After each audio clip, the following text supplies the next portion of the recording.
Bismillahirrahmanirrahim. Assalamualaikum warahmatullahi wabarakatuh dan salam sejahtera diucapkan kepada semua penonton-penonton. Tanyalah Ustaz, biar tahu jangan keliru, dan salam Syawal yang ke-7 pada hari ini. Sedar tak sedar dah 1 minggu kita berada di dalam bulan Syawal. Kita meninggalkan Ramadan, duduk dalam bulan Syawal, dah 1 minggu berada di bulan Syawal, dan mudah-mudahan setiap amalan yang kita lakukan di dalam bulan Ramadan yang sebelum ini terus kita bawa konsistennya itu di dalam bulan Syawal yang kita jalani ketika ini. Dan sedang menonton, pagi ini kita bakal membincangkan berkenaan dengan topik Qiyamul di bulan Syawal. Bagaimana kupasan dan perbincangan sebentar lagi kita akan bawakan kepada penonton-penonton semua sambil menikmati juadah yang masih ada untuk bulan Syawal ni. Kita raikan juga majlis ilmu pada pagi ini untuk sama-sama kita beroleh manfaat di pagi yang mulia ini. Baik, sedang penonton, kita bersama dengan ahli panel yang tidak asing dengan Tanyalah Ustaz,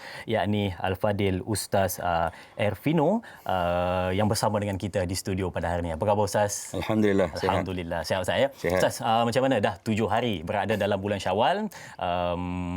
Apa kenangan ataupun satu yang menarik untuk Syawal pada tahun ini Ustaz? Terima kasih pada Dani Azrin dan semua pendengar dan juga penonton Tanyalah Ustaz Hari Raya Special Hari Raya akhir ini. Alhamdulillah. Pertamanya, kalau kita fikirkan bahawa bila kita bertransisi daripada Ramadan pergi kepada Syawal, yang paling besar dan paling penting sekali adalah untuk memastikan agar silaturahim itu berkekalan. Dan silaturahim ini ada dua. Satu, kita dengan diri kita bila berhadapan dengan Allah Subhanahu Wa Taala dengan pelbagai aktivitinya.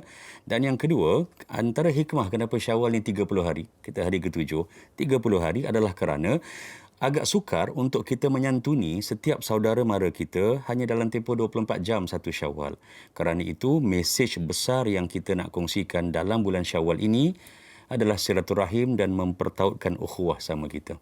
Betul, dan betul kan macam Ustaz kata kan, kita baru pun terfikir nak menyantuni saudara mara kita lebih kurang dalam 1 hari agak mustahil agak mustahil. Betul. Tapi bila mana diberikan pada kita 30 hari untuk kita sambut Syawal, bukannya bermakna raya yang sungguh-sungguh, tapi kita nak ambil peluang untuk menyantuni sahabat-sahabat kita, saudara mara kita di dalam bulan Syawal. Mungkin ada yang lama kita tak berjumpa saya. Mungkin zaman dalam tempoh PKP ini kita juga boleh juga bukan kata tak boleh jumpa tu tak payah berhubungan, tapi bila mana dia berjumpa tak boleh itu, kita juga boleh gunakan teknologi di zaman kini untuk mungkin boleh secara maya untuk kita bertanya khabar dan sebagainya. Ustaz, sebenarnya ramai juga yang bertanya di Facebook, di ruangan komen di Facebook, di bawah poster yang tertera kan. Dia kata okey, kita dalam mood Syawal, tapi dalam Syawal yang ke-7 ni kita bincangkan berkenaan dengan bagaimana Qiyamul di bulan Syawal. Mungkin untuk permulaan ni Ustaz nak khabarkan kepada penonton-penonton ataupun nak bagi tahu ke mana sebenarnya hala tuju perbincangan dan apa sebenarnya kaitan Qiyamul dan juga bulan Syawal ini sebenarnya. Apa yang cuba dibawa? Silakan. Baik, bismillahirrahmanirrahim. Assalamualaikum warahmatullahi wabarakatuh. Sekali lagi, pertamanya terlalu banyak. Yang pertamanya adalah kerana signifikan malam ini dalam kehidupan manusia sangat besar. Banyak peristiwa-peristiwa besar berlaku dalam waktu malam berbanding dengan siang. Isra' Mi'raj, Lailatul Qadar dalam bulan Ramadan, subhanallah, banyak benda-benda yang besar, kerana itu manfaatnya, potensinya besar. Kedua, kita nak lihat bahawa signifikan bila Nabi SAW letakkan pendirian dan benchmark dalam sepotong hadis sahih. Bila Aisyah radhiyallahu anha ditanyakan bagaimana Nabi ini dia melaksanakan ibadah malam dalam bulan Ramadan dan lain, kata Aisyah, makana Rasul sallallahu alaihi wasallam yazidu fi Ramadan wala fi ghairihi ala 11 raka'ah. Pada waktu malam Nabi melakukan solat-solat nafilah, solat-solat sunat, dan Aisyah kata baik Ramadan dan juga wala fi ghairihi, bulan-bulan selain Ramadan. Ini merupakan indikator menunjukkan bahawa Qiyamul Lail, solat-solat witir dan sebagainya, dia bukan khusus untuk Ramadan. Tanggungjawab orang Islam kena bawa dia keluar juga, bawa konsisten bersama dalam bulan Syawal dan bulan-bulan seterusnya. Ketiga, kalau kita lihat dalam Al-Quranul Karim, rujuk dalam surah Al-Isra, lihat pada ayat yang ke-79. Allah Subhanahu wa taala berfirman, a'udzubillahi minasyaitonirrajim, wa minal laili fatahajjad bihi nafilatan lak asa an yab'atsaka rabbuka maqaman mahmuda. Yang bermaksud, dan pada waktu malam hendaklah kamu bertahajud Dan nanti kita akan terangkan dengan lebih lanjut lagi tahajud ini bagaimana. Hendaklah kamu isi malam dengan bertahajud, tak kira bulan Ramadan, bulan Syawal atau bulan mana-mana sekalipun. Lantas, topik ini pada fikir saya cantik kerana dia bukan sahaja untuk Ramadan, tetapi membawa semangat dan aspirasi Ramadan itu dalam bulan-bulan yang lain. Nafilatan laka, sebagai tambahan, sebagai additional bonus, insentif dan penguat pada diri kita. Asa ayyab'athaka rabbuka maqaman mahmuda. Tujuannya apa? Mudah-mudahan bila kamu isikan malam selepas Ramadan pun akan menjadikan kamu ditingkatkan darajat di sisi Allah Subhanahu wa taala. Saya suka tadi bila Ustaz sebut, Ustaz kata kita nak bawa keluar qiyamul yang biasa kita lakukan dalam bulan Ramadan itu, nak bawa keluar ke bulan-bulan yang lain, khususnya dalam bulan Syawal yang kita bincangkan. Dan kalau kita tengok dalam Ramadan yang lepas, 10 malam yang akhir, memang tak lekang kita ni di masjid, di surau untuk menghidupkan malam, ataupun tak sempat ke masjid ke surau, kita di rumah menghidupkan malam sebab kita nak dapatkan ganjaran menghidupkan malam dalam bulan Ramadan itu. Sebenarnya ganjaran cukup hebat.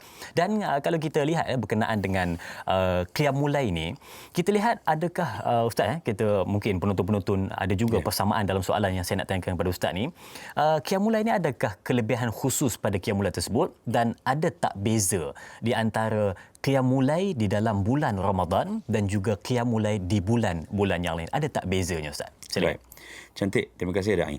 Yang pertamanya, bila Nabi sebut dan banyak kali kita dengar dan kita sendiri ulang dalam bulan Ramadan yang lalu, man qama ramadana imanan wa ihtisaban ghufira lahu ma taqaddama min dhanbi. Siapa yang mendirikan solat malam bulan Ramadan hanya semata-mata kerana dia beriman pada Allah, hanya semata-mata dia nak bukan kerana untuk ditularkan ataupun dipopuli orang, tapi kerana nak Allah bagi ganjaran, maka dosa-dosanya yang lalu itu terhapus. Lantas, dalam nada yang sama, kita lihat qiyamul lail ini nilai pentingnya kerana pertama, Nabi SAW lakukan. Itu sudah cukup untuk menjadikan kita merasakan bahawa qiyamul lail ini bukan hanya untuk Ramadan. Faham. Nabi buat sepanjang usia. Kedua, ditunjukkan oleh baginda SAW dalam banyak hadis-hadis sahihnya tentang nilai 1/3 malam. Iaitu yang di hujung sekali. Berdasarkan sepotong hadis sahih. Hadis yang panjang saya cuba ringkaskan. Yanzilu Rabbuna tabaraka wa ta'ala kulla laylatin ila sama'id dunya. Hadis yang bermaksud pada setiap malam, bukan hanya Ramadan, setiap malam Allah Subhanahu wa taala turun ke langit dunia. Para ulama hadis menyatakan hati-hati, jangan lebih daripada itu kita memikirkan bagaimana Allah turun. Jangan ada sebarang ruang untuk kita buat imajinasi bagaimana bentuk tubuhnya, bagaimana berada di langit dunia dan sebagainya. Cukup untuk kita memahami dan menerima serta beriman bahawa Allah Subhanahu wa taala turun ke langit dunia nak tunjukkan Allah dekat dengan kita sebagai hamba. Faham? Setiap malam, bukan pada malam Ramadan sahaja. Lantas, hadis ini disambung dengan Allah Subhanahu wa taala berfirman, "Man yad'uni fa'astajibu lahu." Siapa yang berdoa kepadaku pada malam itu, maka aku akan makbulkan dan juga kabulkan doanya. Wa man sa'alani fa'utiyahu. Siapa yang minta kepada aku, masya-Allah, kita ni kan hajat macam-macam. Betul. Ramadan hajatnya, Syawal ni pun banyak juga hajat. Masih banyak hajat. Antara yang hajat kita adalah minta dijemput ke rumah-rumah terbuka kalau boleh dan sebagainya. Allah kata, kamu minta, Allah akan bagi. Semua ini menunjukkan kepada kita betapa signifikannya malam. Tetapi, semuanya ini bermula di mana?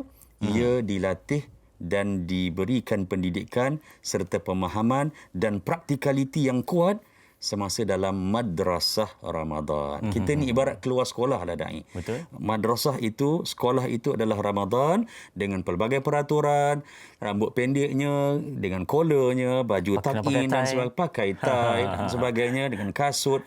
Namun bila keluar, biasanya orang keluar daripada sekolah ni, dia akan buat sesuatu yang dia tak dapat buat. Betul, Ustaz. Semasa sekolah. Boleh untuk dilakukan pada Syawal, tetapi biarlah yang tak dibuat pada Ramadan itu sesuatu yang tidak bertentangan dengan perintah Allah Subhanahu wa taala. Baik Ustaz, berkaitan dengan juga perbincangan tentang qiyamul lail ni, mungkin untuk awal-awal ni kita nak bawakan kepada penonton berkenaan dengan mungkin ada di antara kita yang masih lagi dia belum dapat tangkap dan dia masih lagi belum faham faham yang disebut sebagai 1/3 malam. Dia tak tahu 1/3 malam tu adakah yang awal ataupun pukul berapa, pukul 2 sampai pukul 3 ke, ataupun waktu bila yang disebutkan sebagai 1/3 malam tu sebenarnya, Ustaz? Mungkin sedikit dari Ustaz. Baik. Malam itu didefinisikan untuk solat sunat, untuk qiyam ataupun yang Nabi sebut qama Ramadan tadi itu, dia bermula selepas solat Isyak. Selepas solat Isyak. Kerana itu masa kita bersolat tarawih sebelum ini, kita lihat bahawa amat-amat ditekankan kepada kita jangan selepas Isyak itu terus tarawih. Jangan dilupakan untuk menyantuni solat ba'diyah Isyak. Ini juga boleh diteruskan dalam bulan Syawal. Lantas dia bermula selepas solat Isyak hinggalah kepada waktu subuh. Dan yang disebutkan itu 1/3 itu adalah yang hujung mendekati kepada waktu subuh. Maknanya dari pukul 9 sampai pukul 5 pagi tu kita bahagikan kepada tiga. Okey. Ya. 3 yang hujung itu. 3 yang hujung. Ya, betul. Itu yang hampir mendekati kepada subuh. Okey, baik. Terima kasih Ustaz untuk pencerahan berkenaan dengan bagaimana yang difahami tentang 1/3 malam. Baik, kita ada BT soalan untuk penonton-penonton semua dan untuk Ustaz. Mari sama-sama kita saksikan.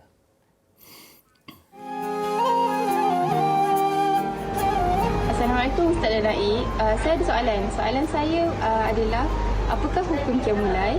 Bilakah waktu qiyamul lail dilaksanakan dan bilakah qiyamul lail disyariatkan?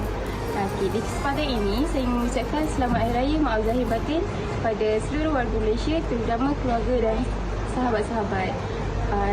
Okey, terima kasih Ustaz.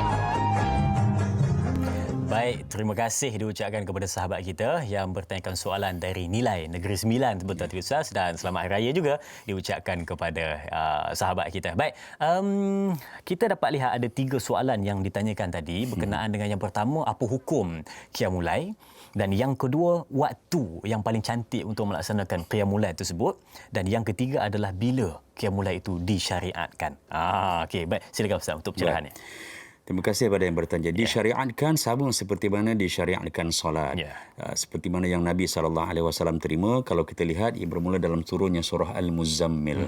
Ya ayyuhal muzammil, wahai orang yang sedang berselimut. Artinya orang yang sedang kondisinya selesa, sedang tidur, sedang rehat ataupun sedang berbaring atas katilnya.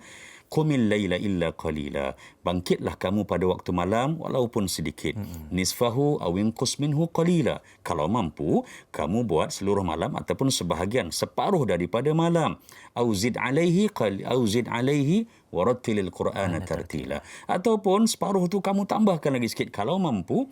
Dan juga jangan dilupa untuk bertartil, merendahkan suara, mencantik dan mengindah bunyi suara kita bila kita membaca Al-Quran pada waktu malam.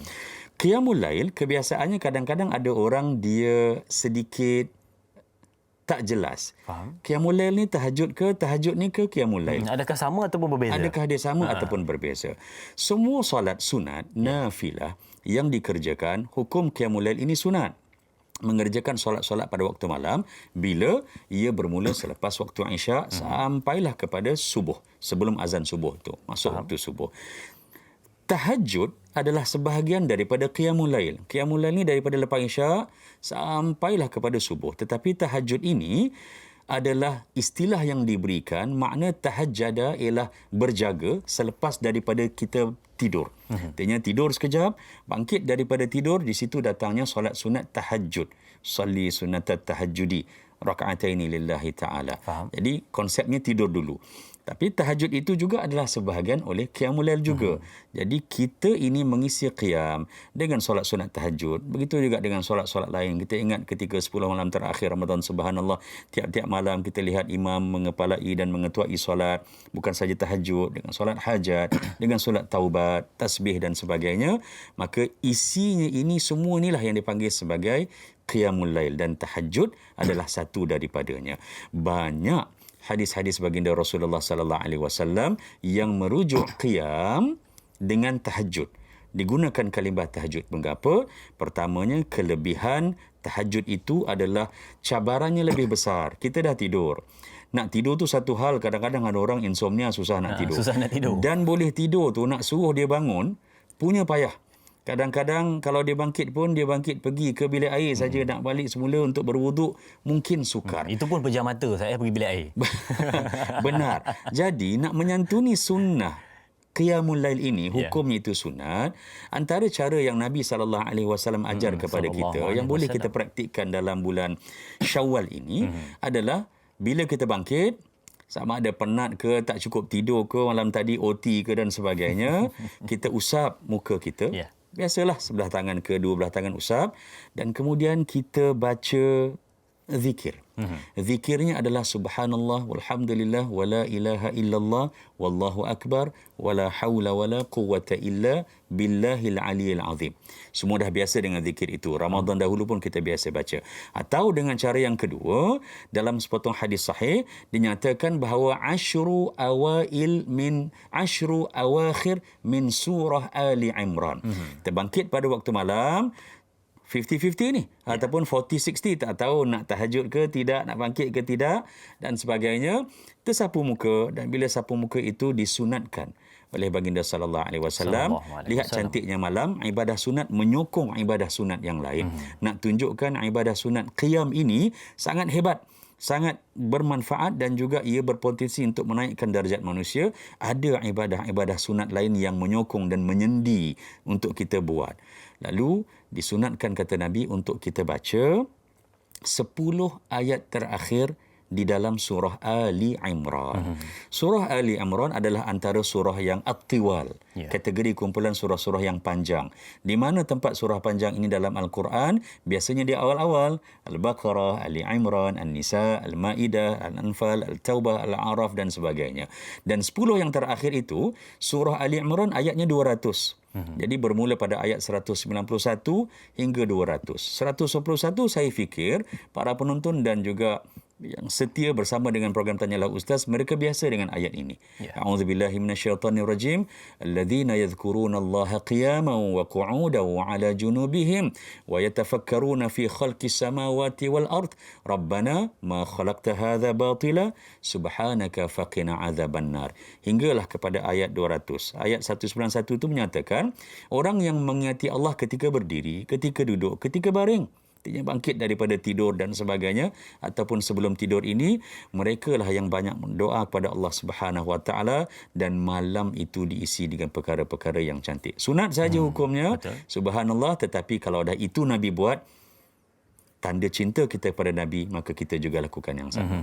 Baik, terima kasih Ustaz untuk pencerahan berkenaan dengan persoalan yang ditanyakan oleh sahabat kita. Dan bila mana disebutkan tadi berkenaan dengan sunat, hukumnya melaksanakan qiyamul lail ataupun disebut sebagai tahajud, maka dua-dua boleh dipakai istilah tu. Boleh dipakai. Tidak ada masalah. Yang mana kita selesa kita pakai, dua-duanya benar untuk digunakan istilah tersebut. Baik Ustaz, berkenaan dengan tadi kita sebut ataupun dalam tajuk kita perbincangan berkenaan dengan qiyamul lail, kita pun faham yakni menghidupkan ataupun mendirikan malam. Tapi kalau kita lihat pada sudut lagi satu istilah tadi berkenaan dengan tahajud, mungkin Ustaz boleh kongsikan sedikit apa makna tahajud itu sebenarnya. Apa makna tahajud, dan juga qiyam ini ada had minima ataupun ada had maksima.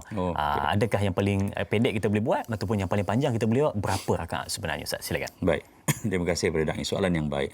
Tahajud dia daripada kalimah hajjada. Hajjada ni ha jim dal, ha bulat ha simpul, maknanya tidur. Tapi bila kita tambahkan ta di depan tu, tahajud, dia membawa makna jaga selepas tidur.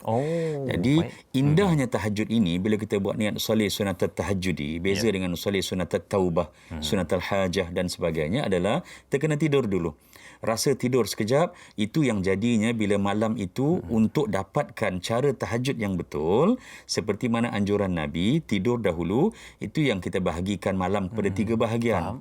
Jadi tidur 2 bahagian yang pertama, dan kemudian bahagian yang ketiga yang hujung, yang Allah Subhanahu Wa Taala turun ke langit dunia, masa itu kita bertahajud. Maknanya Ustaz, kalau dia tak tidur, dia tak boleh tahajud. Baik, cantik juga. Kalau sekiranya ada dalam situasi keadaan, ada orang memang somehow dia tak tidur. Sama ada dia sengaja ataupun dia cuba tidur, hempah pula, pusing kiri kanan, tak boleh mungkin tidur. Ada kerja yang dilakukan. Ada kerja yang dilakukan, ada bola yang nak ditengok, macam-macam kan.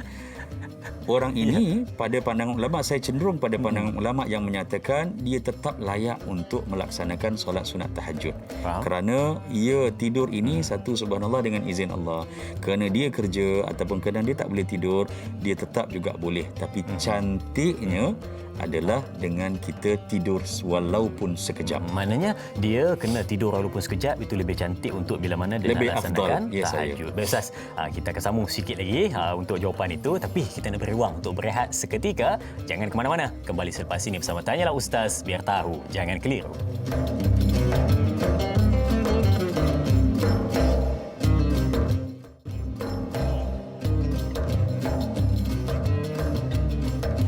Baik, terima kasih diucapkan kepada semua penonton yang terus setia menyaksikan Tanyalah Ustaz, biar tahu jangan keliru.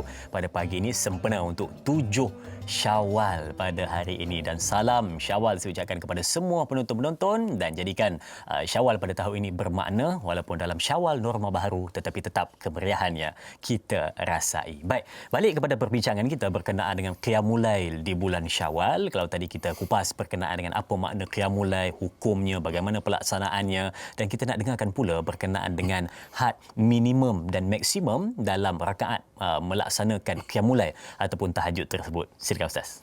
Terima kasih kepada Da'i dan semua penonton setia Tanyalah Ustaz. Pertamanya adalah jangan kita lupa untuk bawa ke mana sahaja walaupun selepas Ramadan dalam Syawal ini, bahawa kemanisan Qiyamul Lail itu adalah antara mesej utamanya. Kerana itulah kita perlu untuk menyuburkan jiwa kita. Kita tidak menjadi hamba Allah hanya semasa Ramadan, tetapi kita menjadi hamba Allah sepanjang usia.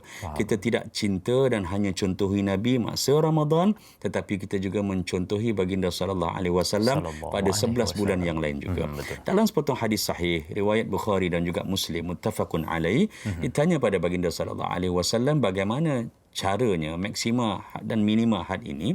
Dalam hadis yang pertama Nabi kata mathna. Sifat solat sunat pada waktu malam ini adalah 2 rakaat. Dia dikerjakan begitu, dan Al-Qadi Iyad menyatakan bahawa jumhur ulama sepakat sebenarnya atas pada jumhur. Bukan saja majoriti, ittafaqal ulama, para ulama bersepakat bahawa tidak ada sebarang batasan maksima. Banyak mana yang mampu untuk disolat ataupun dilaksanakan, disantuni solat sunat, silakan. Minimanya berdasarkan hadis ini bila Nabi sebut mathna. Kecuali apabila kita nak tutup apa juga bentuk aktiviti ibadah kita pada hari tersebut. Hari itu maksudnya sebelum azan subuh, kita dibenarkan untuk buat satu rakaat solat yang dipanggil sebagai solat witir. Dalam hadis baginda sallallahu alaihi wasallam, solat malam, kemudian Nabi kata fa in khiftas subha, sekiranya kamu takut ini bukan makna jika kamu risau dah tak sempat dah nak buat 2 rakaat, nak masuk waktu subuh, kamu tahu bila waktu subuh, maka fa'autir biwahidah. Hendaklah kamu berwitir sekali, 1 rakaat. Itu sahaja. Tapi solat sunat yang lain, tahajudnya, taubatnya, ia bersifat 2 rakaat. Dan terdapat satu lagi hadis baginda sallallahu alaihi wasallam, hadis sahih, di mana Aisyah radhiyallahu anha bila ditanya oleh Abu Salamah radhiyallahu an tentang bagaimana cara Nabi solat, kata Aisyah, baginda sallallahu alaihi wasallam kana yusalli 4. Aisyah kata Nabi solat malam, namakan ia tahajud ataupun tasbih ataupun taubat dan sebagainya, istikharah, Nabi buat 4 rakaat. Selepas 4 rakaat itu, kata Aisyah radhiyallahu an, fala tas'al an husnihinna wa tulihinna. Nabi buat 4 rakaat, kemudian Nabi rehat. Kemudian Nabi sambung lagi 4 rakaat, kemudian Nabi rehat. Ada riwayat menyatakan 4 rakaat itu Nabi buat 2-2 juga. Ada yang menyatakan bahawa Nabi buat 4 rakaat, kemudian 4 rakaat. Tapi tengah-tengah tu Nabi rehat. Cuma Aisyah kata nampak sikit 8 rakaat. Jangan kamu tanya tentang keindahan, kebagusan, kecantikan, kesempurnaan solat Nabi. Keduanya, janganlah tanya. Sebab kalau tanya nanti akan menyusahkan diri kita juga. Tentang panjangnya solat Nabi. Subhanallah, Nabi solat malam, Aisyah kata tidak lebih 11 rakaat, termasuk witir. Ada hadis lain kata Ibnu Abbas radhiyallahu anhuma dan juga hadis riwayat Aisyah, Nabi solat malam 13 rakaat. Tapi 13 ini termasuk witir dan termasuk 2 rakaat solat sunat fajar. Solat sunat sebelum fardu subuh, dia dimasukkan sekali. Lalu Aisyah kata, untuk memudahkan kamu wahai sahabat dan umat, indahnya, hebatnya, lamanya solat Nabi walaupun 8, kita 8 sekejap je dah ni kan. 15 minit lebih kurang. Subhanallah. Tapi baginda SAW jangan tanya sebab kalau dijawab nanti akan menyusahkan kita. Dia jadi satu benchmark yang tinggi. Jadi had minimal tidak ada. Solat sunat yang biasa 2 rakaat, witir itu 1 dan cantiknya para ulama kata 3 atau 5 atau 7 dan ke atas. Maksimalnya subhanallah terpulang pada diri kita. Tapi kena ingatlah, Nabi pun pesan, khairul a'mal. Lagi-lagi dalam Syawal ni kan, cabarannya kuat. Bukan sekadar cabaran nak qiyam, siang punya cabaran. Betul, Ustaz. Subhanallah, nak puasa 6 pun, dah mula belum? Itu juga merupakan cabaran yang besar. Nabi kata, khairul a'mali adwamuha wa in qalla. Sebaik-baik amalan, biarlah berterusan, walaupun sikit. Walaupun sikit, 1 rakaat, 2 rakaat, tapi tiap-tiap malam kita menyantuni, itu lebih baik daripada orang bangkit malam ni buat sampai 12, 13, 11 rakaat, esok lusa dia tak buat dah. Tahun depan pula. Subhanallah. Baik, terima kasih Ustaz untuk pencerahan berkenaan dengan bagaimana had minimum dan maksimum di dalam melaksanakan tahajud ataupun qiyamul lail. Dan satu soalan sentak dari Ustaz tadi, ya, dah puasa 6 ke belum? Kan kita selalu sayuk-sayuk di ujung je kita buat, lalu sekali tak sempat nak lengkapkan 6 saya. Tapi kita kena kekal fokus dan ambil peluang untuk puasa 6 di bulan Syawal kerana ia menyamai setahun berpuasa. Baik, terima kasih kepada penonton semua, dan kita nak lihat soalan di Facebook. Mari sama-sama kita saksikan dari sahabat kita Zaf Zaki. Katanya, Assalamualaikum Ustaz, soalan saya, apakah contoh-contoh qiyamul lail yang dianjurkan untuk memeriahkan bulan Syawal supaya mendapat keberkatan dari Allah Subhanahu Wa Taala? Mohon pencerahan. Baik, terima kasih kepada sahabat kita Zaf Zaki. Katanya nak minta pencerahan tentang contoh-contoh qiyamul lail yang boleh dilakukan dalam bulan Syawal. Silakan. Baik, terima kasih Da'i. Soalan yang baik. Contoh boleh kita santuni soalan ini dengan beberapa cara. Pertama, aktivitinya. Kedua, tempoh masanya. Dan bila ketika yang sesuai. Yang pertamanya adalah usahakanlah 1/3 yang akhir pada waktu malam. Keduanya, mulakan dengan solat tahajud. Tetapi Nabi SAW menyatakan satu lagi tambahan. Bila kita bangkit ni, tidur lama, banyak jam ataupun tidur sekejap, dia merupakan cabaran yang besar untuk kita bangkit. Oleh itu, ada sepotong hadis sahih baginda sallallahu alaihi wasallam menyatakan bahawa bila Nabi nak bangkit tidur, nak mulakan siri solat sunat tahajud, Nabi akan mulakan dengan rak'ataini khafifataini. Nabi akan mulakan dengan satu solat sunat yang sangat ringkas dan sangat laju, sangat cepat. 2 rakaat, 1 salam, tapi 2 rakaat ini rakaat yang sangat-sangat simple. Kita bila solat sunat, jangan kita fikir hanya kita solat sunat itu dengan nama yang kita sedia maklum.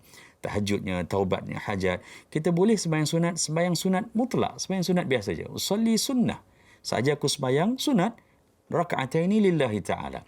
Ia juga boleh dijadikan dalam bulan Syawal ini. Mulakan. Kenapa Nabi mula begitu? Di antara wajarannya adalah sebelum kita beraktiviti, beraksi dan sebagainya, warm up ni, regangan badan ni penting. Betul. Dan solat sunat tahajud, oleh kerana pahalanya itu besar, ganjarannya itu tidak terjangkau oleh kita, lantas cantik kalau dimulakan dengan warming up. Panas badan dulu. Panas badan dahulu dengan 2 rakaat yang sekejap, yang laju yang Nabi buat, dan kemudian barulah pergi kepada solat sunat tahajud. Ibarat kita masa Ramadan dulu dan sekarang pun, Ramadan pergi masjid, Syawal ni jangan lupa pergi masjid. Subhanallah. Dulu penuh, nak parking pun susah. Sekarang boleh parking dekat tempat parking penceramah.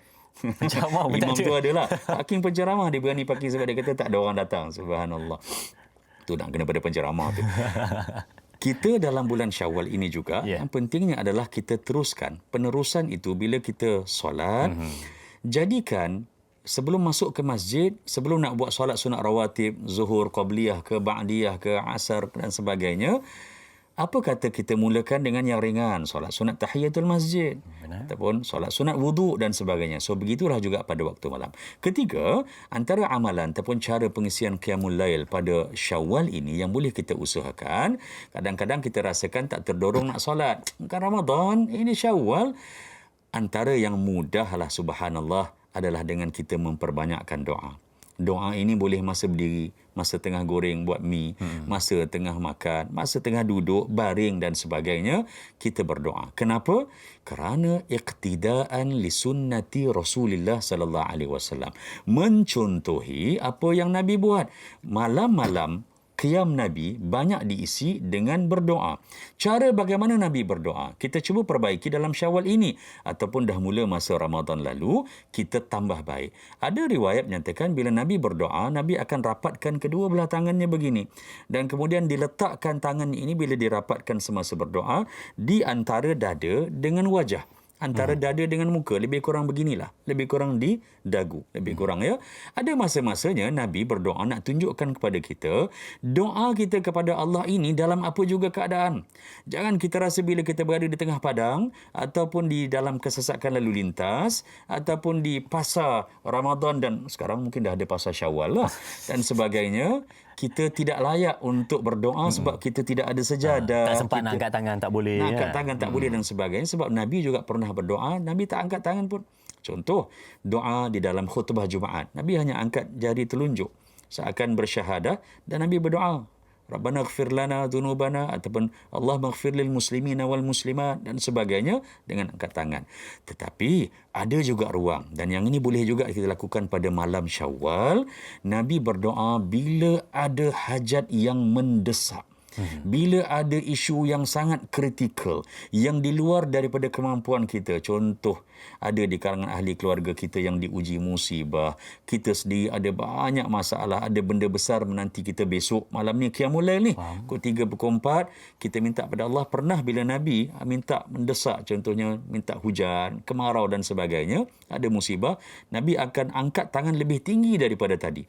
Nabi depangkan sedikit tangannya, dan dia angkat tangan sampai seakan nak pergi ke langit, sampai ke kepalanya, dan mohon pada Allah Subhanahu Wa Taala sehingga nampak bahagian ini. Putihnya bahagian Nabi SAW dilihat oleh para sahabat. Kenapa kita kongsikan ini?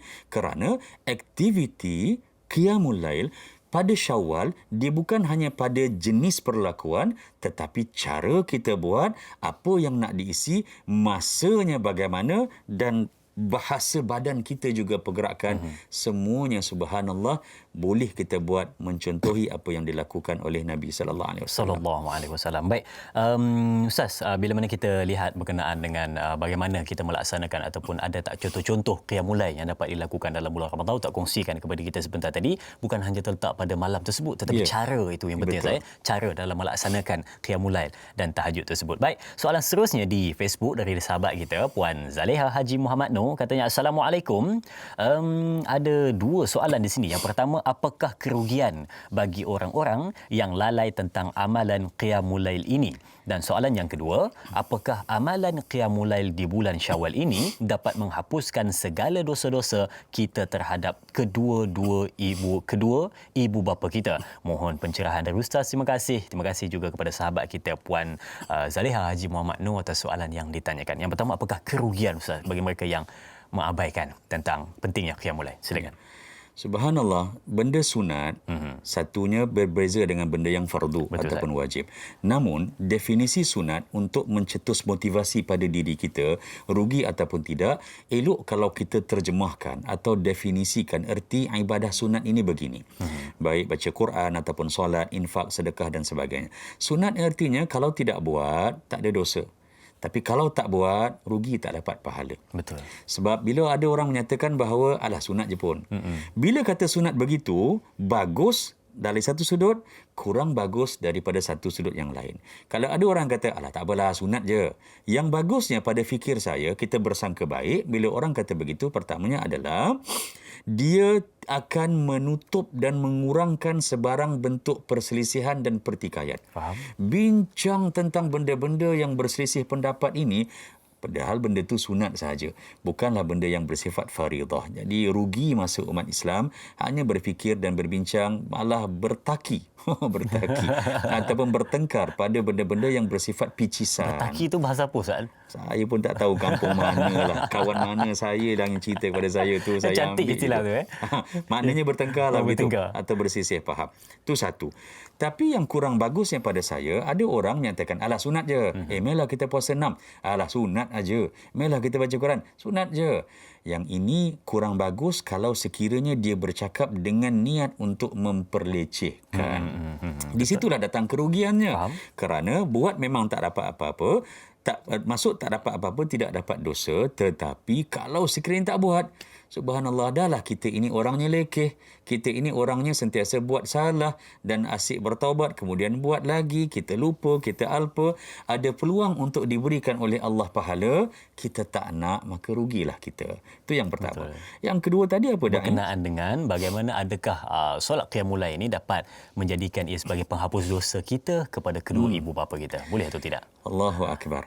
Ya. Apa sahaja yang dilakukan dan kita sedekah, kita niatkan untuk ibu bapa kita, qiyamul lail ataupun yang lain, ibadat-ibadat sunat, maka ianya sampai. Maksudnya pahala itu sampai. Sama ada ibu bapa kita masih hidup, ada depan mata kita, kita dengar mereka bercakap, nampak mereka lalu lintas depan kita dan sebagainya, makan bersama, ataupun ibu dan ayah kita atau salah seorang daripada kedua-duanya telah pun pergi meninggalkan kita. Faham. Allah lebih sayang mereka, kok mana sekalipun, maka niat kita itu.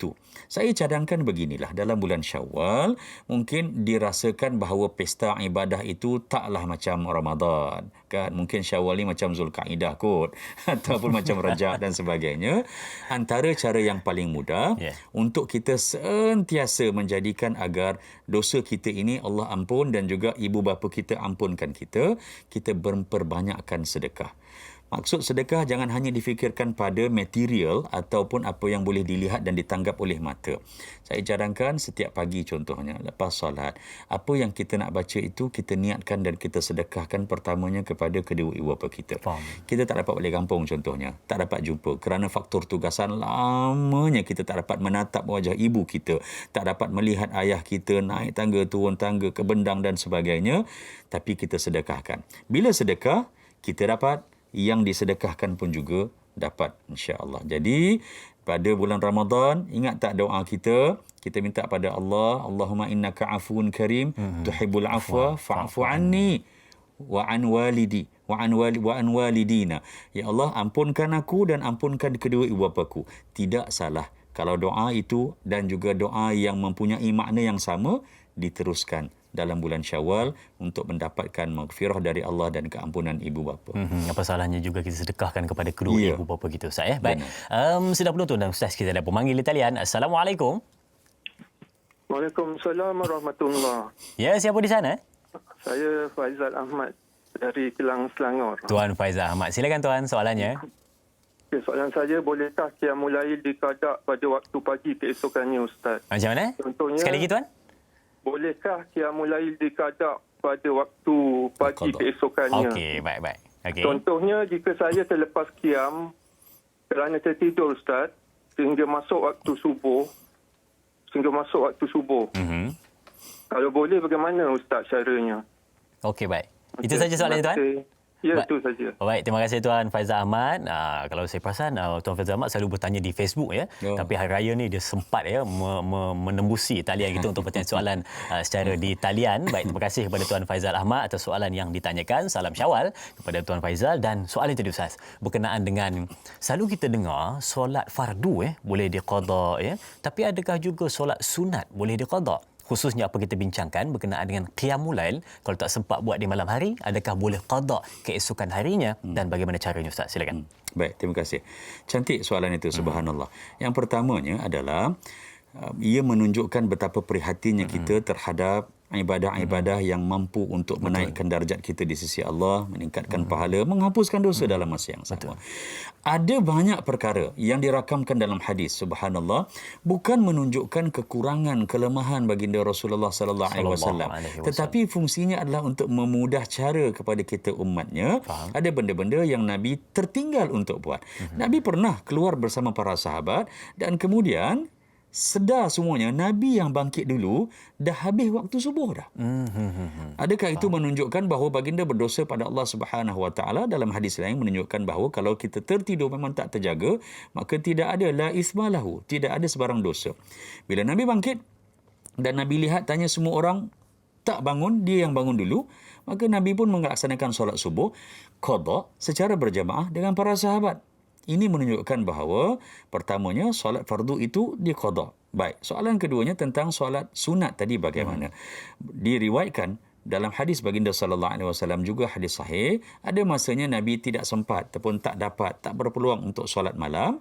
Nabi boleh qada buat solat sunat tersebut pada waktu siang, iaitu pada waktu duhanya. Dan kalau solat sunat ataupun solat tahajud itu dibuat dua-dua, masna, dua rakaat, pada waktu siang besoknya Nabi buat tambah kepada 12 rakaat. 12 rakaat itu juga bukanlah merupakan jumlah yang dikatakan sebagai muktamad, tak ada negotiation dan sebagainya. Itu yang Nabi buat. Kita boleh kalau kita nak niat qada buat pada waktu duha hari berikutnya. Berapa rakaat? Kalau dapat iqtida mencontohi Nabi 12 rakaat, bagus. Kalau tidak dapat, maka setakat yang kita mampu sahaja. Maka dibenarkan. Baik, terima kasih Ustaz untuk pencerahan berkenaan dengan bagaimana boleh ataupun tidak diqada solat qiyamul lail yang kita tertinggal pada malam tadi, menunjukkan betul-betul kesungguhan kita dalam melaksanakan perkara tersebut. Baik, sidang penonton, kita berehat seketika, jangan ke mana-mana. Kembali selepas ini bersama Tanyalah Ustaz, biar tahu, jangan keliru.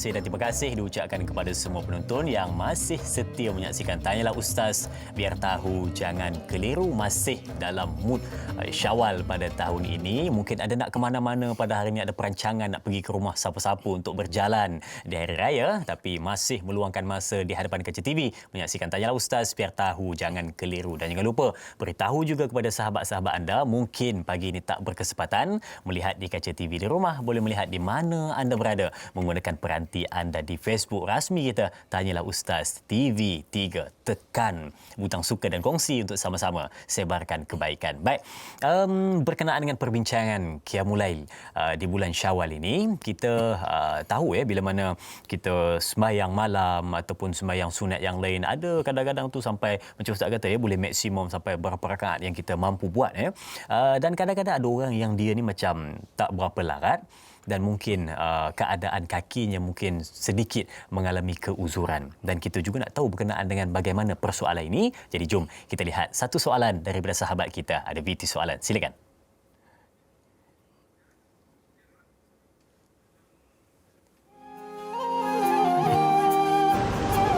Assalamualaikum Ustaz, Dadai, Selamat Raya. Saya nak tanya soalan. Qiyamul Lail kan terdiri daripada solat-solat sunat yang banyak. Saya nak tanya, bolehkah kita solat sunat Qiyamul Lail itu secara duduk? Terima kasih Ustaz. Baik, terima kasih Syarizan atas soalan yang ditanyakan berkenaan dengan sebelum tu kita ucap dulu, dia ucap selamat raya, kita pun selamat raya balik Syarizan. Baik, okey, dia tak ada contoh tak ada sakit kaki, semua okey aja, tapi kan Qiyamul Lail kadang-kadang ada yang sampai solat sunat tasbih solat sunat tasbih tu yang kadang-kadang agak panjang sedikit. Kalau tak sakit kaki pun, adakah boleh sembahyang sunat ini Ustaz duduk caranya, boleh ataupun tidak? Silakan. Baik, terima kasih kepada dai. Selamat hari raya jugalah, kullu aam wa antum bikhair, pada Syarizan yang bertanya. Soalan yang baik. Keindahan dan kesenian solat-solat sunat tak kira solat apa sekalipun. Yang dikerjakan pada waktu siang ataupun pada waktu malam, Nabi Muhammad sallallahu alaihi wasallam menunjukkan pelbagai contoh di pelbagai ketika dan suasana. Antaranya, Nabi sallallahu alaihi wasallam solat sunat ala rahilatihi.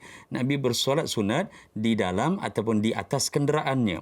Kenapa saya kata atas kenderaan? Kerana kenderaan baginda sallallahu alaihi wasallam adalah unta, kuda dan sebagainya.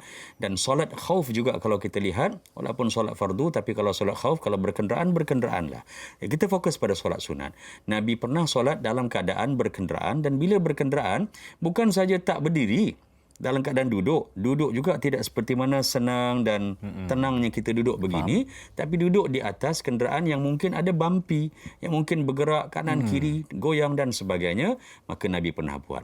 Adapun tentang bagaimana kita nak isi qiyamul lail dan buat ibadat solat-solat sunat, apa solat sunat sekalipun, bolehkah ia dibuat dalam bentuk duduk? Jawapan ringkasnya boleh.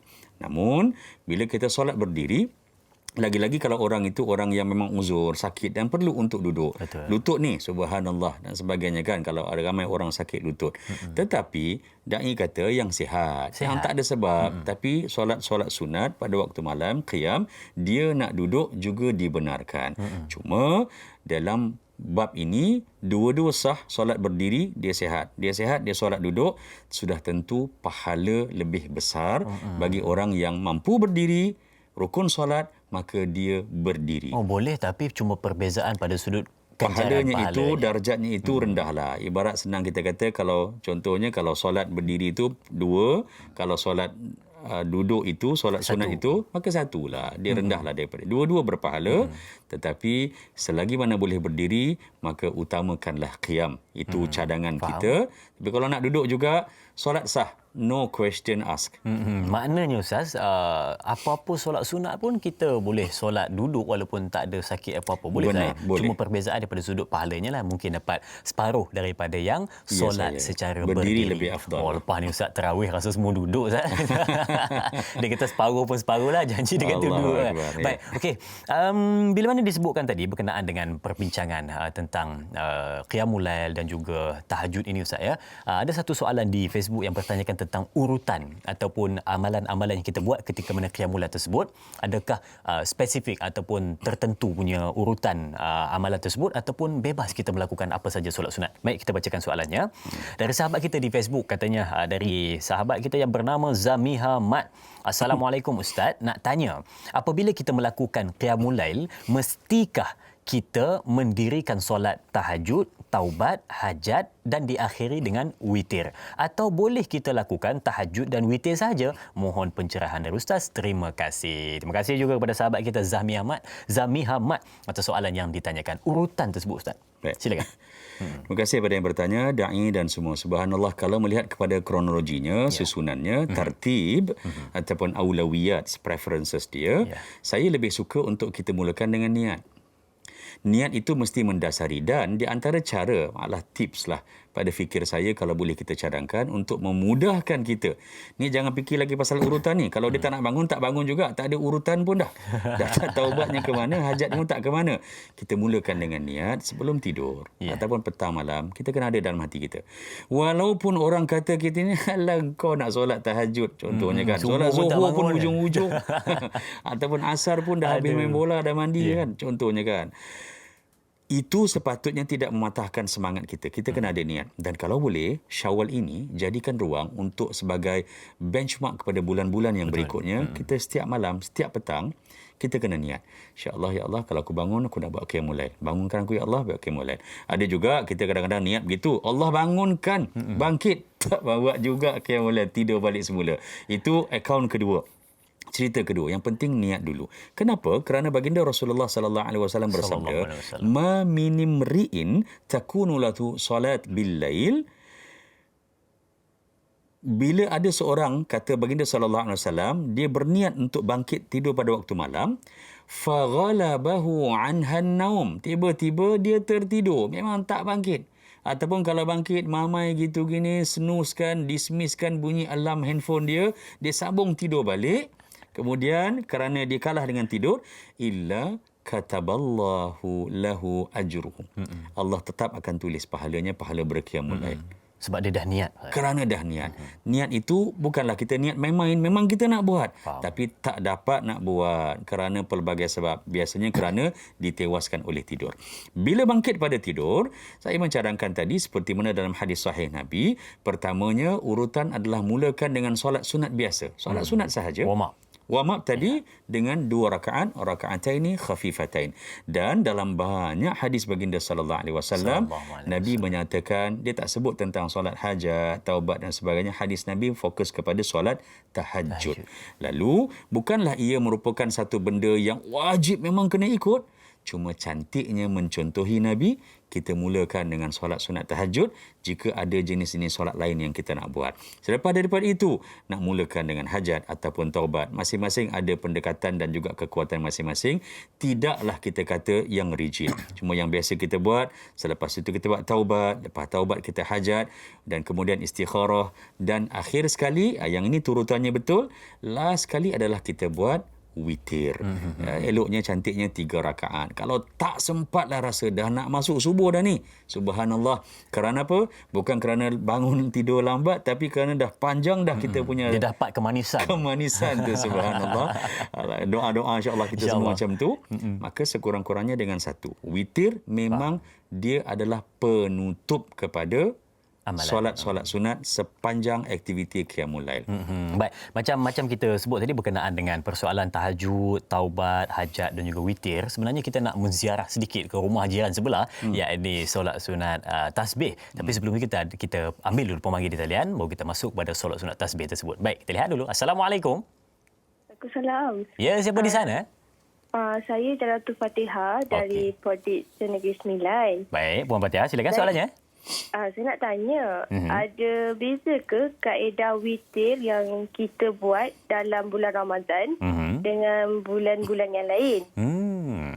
Baik. Satu lagi, kalau Ustaz boleh kongsikan bagaimana cara Nabi Muhammad SAW berwitir. Baik, itu saja. Itu saja soalan saya, Ustaz. Terima kasih. Baik, terima kasih Puan Fatihah atas soalan yang ditanyakan. 2 soalan berkenaan dengan perihal witir. Ya. Yang pertama tadi berkenaan dengan ada tak beza di antara witir yang kita laksanakan dalam bulan Ramadan waktu hujung-hujung tarawih itu ya. Dan yang kedua adalah perbezaan ketika mana di luar, macam Ustaz sebut tadi, bila mana kita qiyamul lail di hujung tu kita buat satu. Adakah perbezaan di situ? Dan yang kedua, bagaimana cara baginda Nabi SAW melaksanakan ibadat witir? Silakan. Terima kasih pada yang bertanya, Da'i dan semua penonton setia Tanyalah Ustaz TV3. Subhanallah, soalan yang cantik. Pertamanya, ingin kita kongsikan sebagai mendasari pemahaman kita pergi pada witir ini adalah baginda Rasulullah SAW diriwayatkan dalam sepotong hadis sahih. Dia bersabda, sahabat tanya, sahabat bagi tahu apa yang Nabi ikrarkan, keputusan Nabi, umirna an naqra'a bi fatihatil kitab wa ma tayassara. Dalam solat, masuk solat sunat, kami iaitu para sahabat diarahkan oleh baginda Rasulullah sallallahu alaihi wasallam jangan dilupakan dan jangan ditinggalkan pada setiap rakaat yang wajibnya adalah surah Al-Fatihah, Fatihatul Kitab. Kemudian disambung dengan lafaz wa ma tayassara. Artinya tidak ada sebarang penentuan yang khusus yang diwajibkan, yang fokus, pilihlah mana-mana surah yang dirasakan mudah ataupun mampu untuk dipilih selepas bacaan surah Al-Fatihah. Begitulah juga dalam solat sunat witir. Boleh baca untuk 3 qul dan sebagainya ataupun nak baca surah yang lain, rakaat pertama, kedua, ketiga, itu pilihan masing-masing. Baginda Rasulullah sallallahu alaihi wasallam juga diriwayatkan dalam sepotong hadis daripada Aisyah radhiyallahu anha tentang solat witir. Antaranya ialah dalam solat witir Nabi, kata Aisyah, Nabi sujud dengan sujud yang lama. Dan dinyatakan dalam hadis ini qadra ma yaqra'uhu 50 ayatan, lebih kurang atau kama qala, yang bermaksud lamanya sujud Nabi ketika witir, sujud yang last tu adalah sekitar tempohnya seperti mana bacaan 50 ayat orang biasa di kalangan kamu, iaitu di kalangan para sahabat. Kenapa? Diisikan dengan doa. Kalau nak membezakan pun itulah kalau solat witir. Boleh tak dikerjakan ataupun jadikan lama sujud itu dalam solat-solat yang lain selain witir? Jawapannya juga boleh. Kerana baginda sallallahu alaihi wasallam nyatakan dalam sepotong hadis, aqrabu ma yakunul 'abdu min rabbih wa huwa sajidun fa akthiru ad-du'a. Tempat dan tempoh, detik di mana seseorang hamba kita ini paling dekat dengan Allah Subhanahu Wa Taala adalah ketika mana kita dalam posisi sujud. Solat sunat dan sebagainya, posisi sujud, maka pada ketika itu perbanyakkanlah doa. Jadi dalam solat sunat witir juga sama. Kenapa witir? Kenapa tak boleh buat 2 rakaat? Hadis Nabi menyatakan, innallaha witrun yuhibbul witra. Allah itu sifatnya witir. Witir artinya ganjil. Ganjil merujuk kepada keesaan Allah Subhanahu Wa Taala, dan Allah suka kepada perkara-perkara yang ganjil sebagai penutup. Tidaklah bermakna yang tak ganjil, yang masna-masna tadi tidak baik, tidak. Tapi penutup dan adab. Solat sunat witir adalah adab penutup sekalian aktiviti qiyamul lail. Umpama kalau kita ada satu botol air, kita dah isi penuh tetapi kita tidak tutup. Itulah perumpamannya Ustaz. Kita witir itu adalah penutup bagi segala ibadat kita pada malam tersebut. Baik, sebelum kita lihat pula soalan di Facebook, kita nak tanya sikit je Ustaz berkenaan dengan solat sunat tasbih yang saya sebutkan sebentar tadi. Mungkin ada di antara kita yang bila sebut saja solat sunat tasbih, dia akan rasa satu benda yang seram. Dia kata sebab tasbih ni memang panjang solatnya. Ataupun ada ataupun tidak cara yang ringkas ataupun pendek untuk melaksanakan solat sunat tasbih itu Ustaz. Mungkin sedikit silakan. Terima kasih. Soalan yang baik sebenarnya, dan dia berlaku di dalam masyarakat kita. Nak melihat, subhanallah, bagusnya adalah kerana masyarakat kita dan kita sendiri berusaha untuk mendapatkan maklumat yang setepat boleh dan paling terperinci, sebab kita nak buat the best yang we can afford, the best yang we can perform kepada Allah Subhanahu Wa Taala. On that part, it is good. Tetapi dalam bab yang kedua pula, saya ingin bawa kepada ibadah-ibadah yang sunat biar dia kekal sunat. Maksudnya jangan jadikan perbahasan tentangnya itu sehingga kan macam Ramadan yang lepas buat tarawih, jaga betul. Subuh tak bangun pun. Dia buat sahur pukul 12, pukul 1 sebab tak nak bangun, dan sampai lepas subuh pun dia tak bangun. Tapi tarawih jangan. Aku buat 8 contohnya kan. Orang tak bagi pergi marah dia. Orang tak bagi marah, tak dapat masuk dan sebagainya. Subhanallah, ia berlaku. Lalu yang sunat kita kena pentingkan, tapi jangan lupa untuk bawa sekali yang fardu. Balik semula kepada yang tadi, apabila kita mengerjakan ibadat sunat dan ibadat sunat macam solat sunat tasbih, dalam hadis baginda sallallahu alaihi wasallam sememangnya yang difokuskan dan ada nama itu adalah tahajud. Solat hajat, taubat dan sebagainya itu dia tidak disebutkan. Begitulah juga dengan solat sunat tasbih. Tapi para ulama majoritinya menyatakan tidak salah untuk kita kerjakan. Dan pada fikir saya, satu dalam ruang yang ada ini, mengapa wajarnya solat sunat tasbih? Ia panjang. Kenapa panjang? Sebab ini tasbih.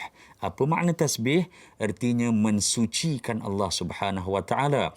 Antara adab qiyamul lail, bangkit pada waktu malam dalam bulan Syawal ini, Ramadan dan bulan-bulan yang lain adalah bila kita bangkit daripada tidur, antara zikir-zikir yang Nabi sebut dalam hadis adalah dengan menyebut mula-mula sekali subhanallah.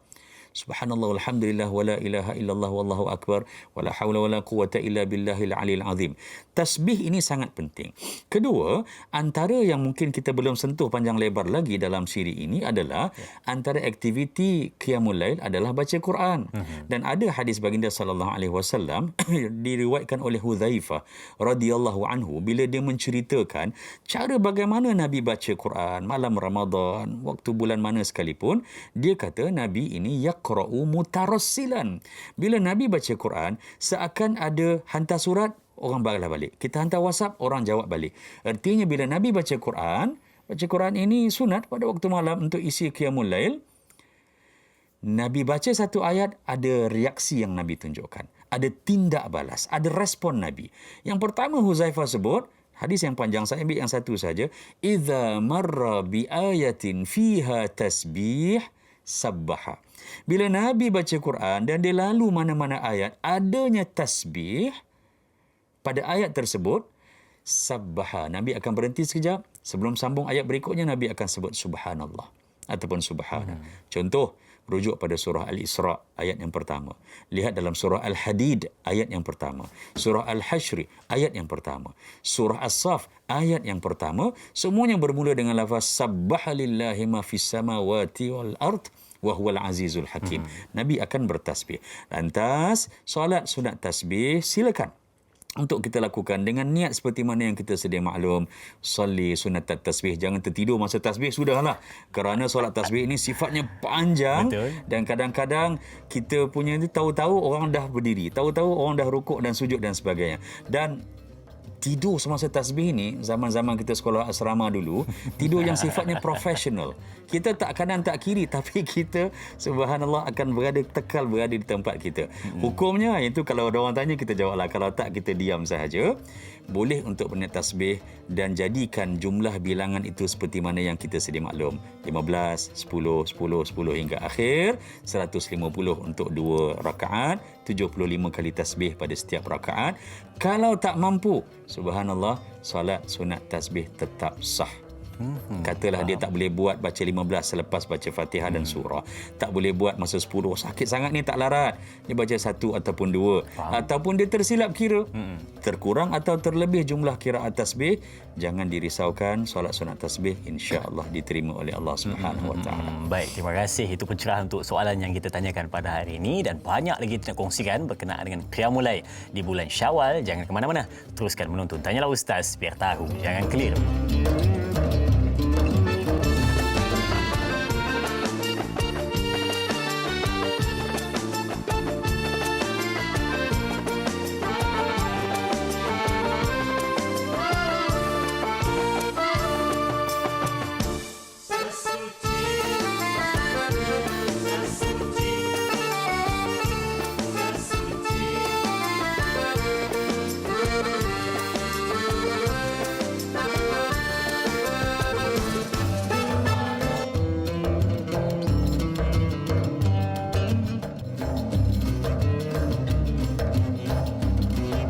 Subhanallah, keceriaan di bulan Syawal ini masih terasa dan bahangnya sampai ke studio ni ya. Bagaimana sedang penonton meraihkan Syawalnya penuh gilang gemilang. Hari ini hari ke-7.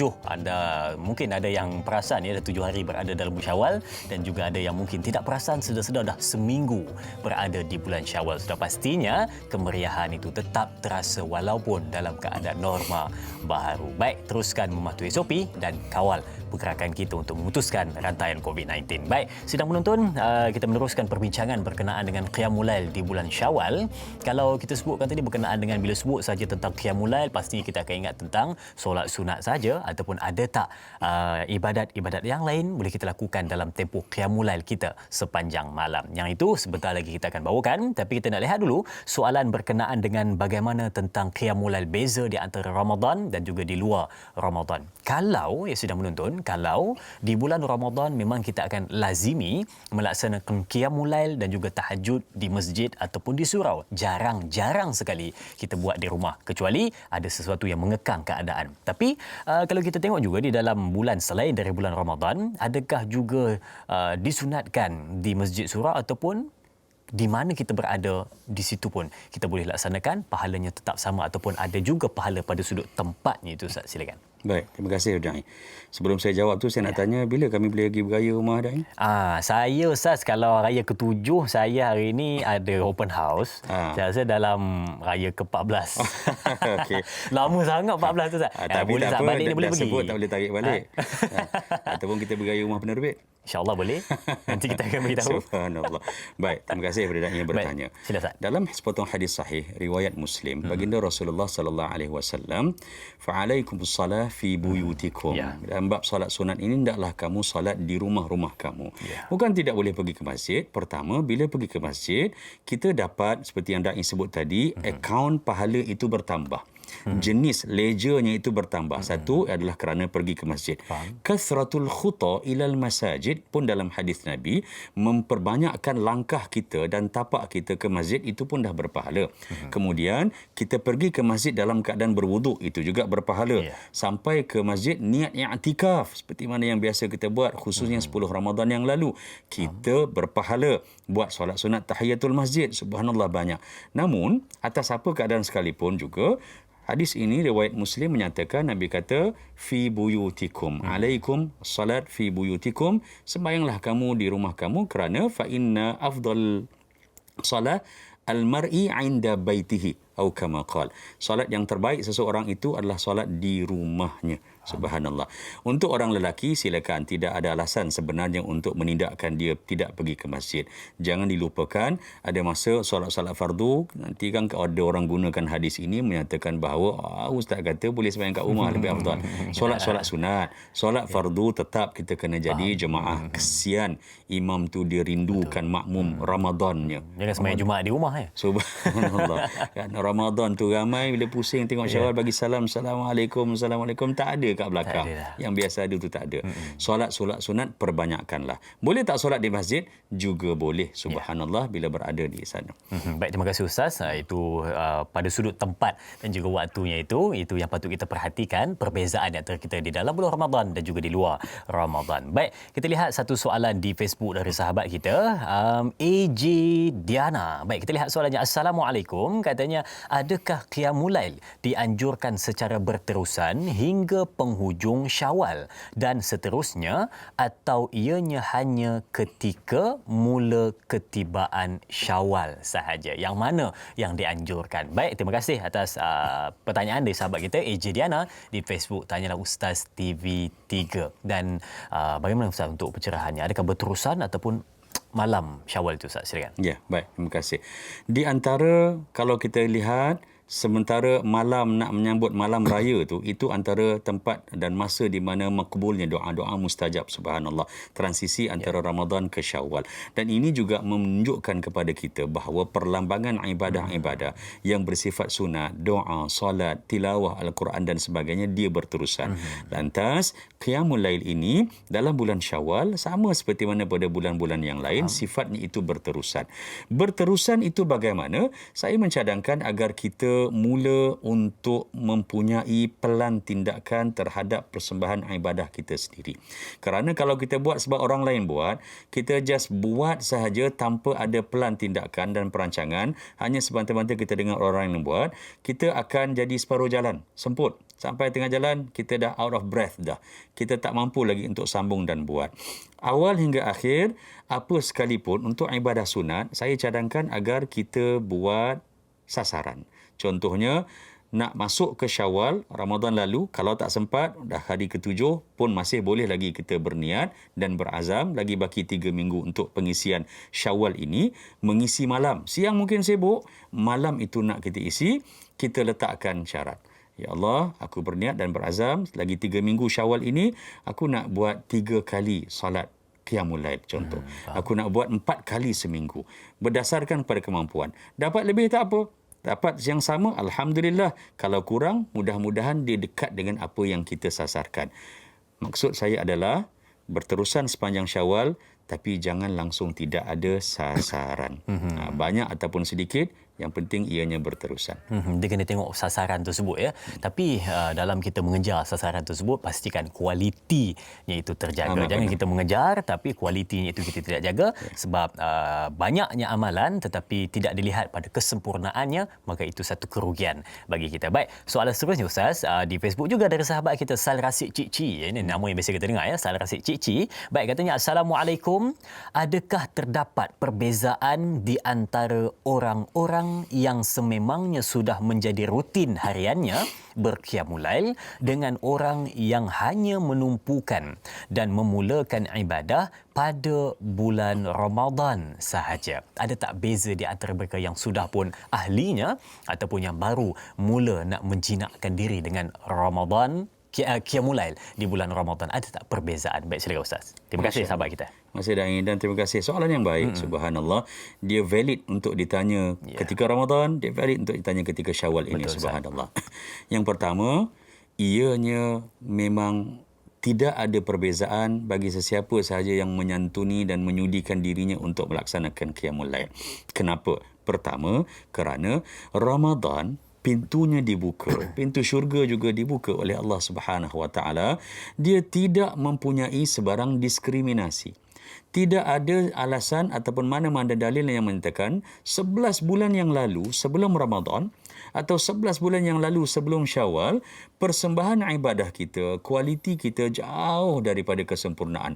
Tersasar rendah berbanding orang lain. Kita kurang menyantuni ibadah-ibadah. Yang fardu tidak berapa kita pelihara, yang sunat apatah lagi. Mungkin itulah kita punya resume 11 bulan yang lalu. Tapi bila masuk Ramadan, Allah melihat dan membuka semua orang sebenarnya layak untuk mengisi Ramadan. Semua orang most welcome, dijemput dan diberikan penghormatan, penghargaan, ajakkan untuk masuk dan mengisi Ramadan dengan perkara yang terbaik.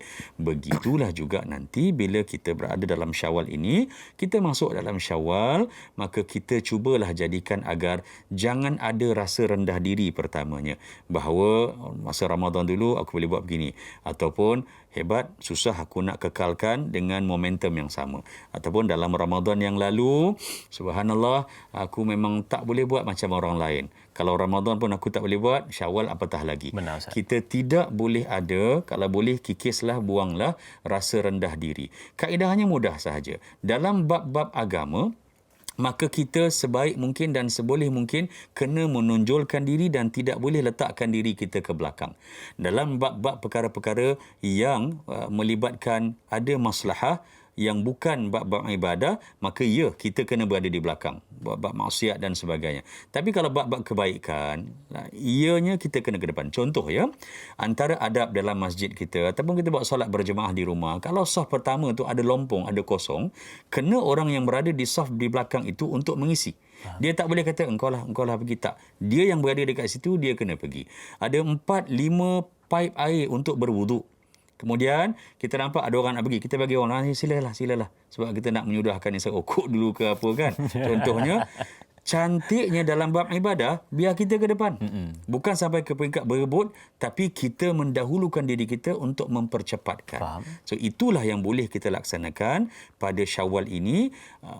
Apa yang cantik pada Ramadan, kita cuba kekalkan dan kita jadikan momentum itu sama. Lebih-lebih lagi Qiyamul Lail, kerana kita nyatakan bahawa bukan hanya Ramadan, Allah turun dan Allah mendengar untuk dimustajabkan doa kulla lailatin, setiap malam. Bezanya adalah Ramadan, kita dah sedia maklum, terlalu banyak hadis-hadis sahih yang menceritakan tentang fadilat lipat kali ganda. Tidaklah bermakna Syawal ini kalau kita buat yang sama, kita tidak mendapat pahala yang sedemikian. Allah yang menentukan. Ramai di antara kita yang Ustaz, dia nampak macam menghidupkan malam ni adalah satu ibadat yang biasa katanya, macam tak nampak kehebatannya. Tapi sebenarnya pernah ya kita lihat dia dalam satu hadis Nabi sallallahu alaihi wasallam yang mana riwayat dari Abdullah bin Salam, kata baginda Nabi sallallahu alaihi wasallam, ayuhan nas afshu salam wa at'imut ta'am wasilul arham wasalu bil wa nasun niyam tadkhulu jannata bisalam.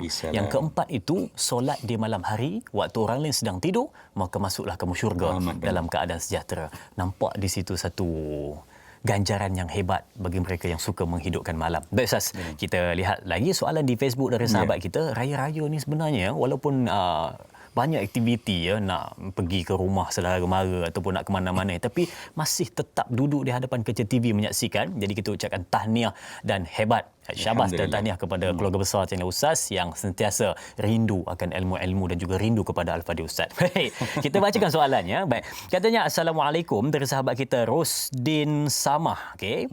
Salam Aidilfitri. Soalan saya, bagaimana nak kembalikan semula mood Qiyamul Lail di bulan Syawal dan masa-masa yang seterusnya, seperti mana mood berqiyamul lail di bulan Ramadan dalam suasana seperti ganjaran pahala yang berbeza. Mohon pencerahan Ustaz. Terima kasih. Terima kasih sahabat kita Rosdin Sama atas soalan yang ditanyakan. Betul dia kata Ustaz.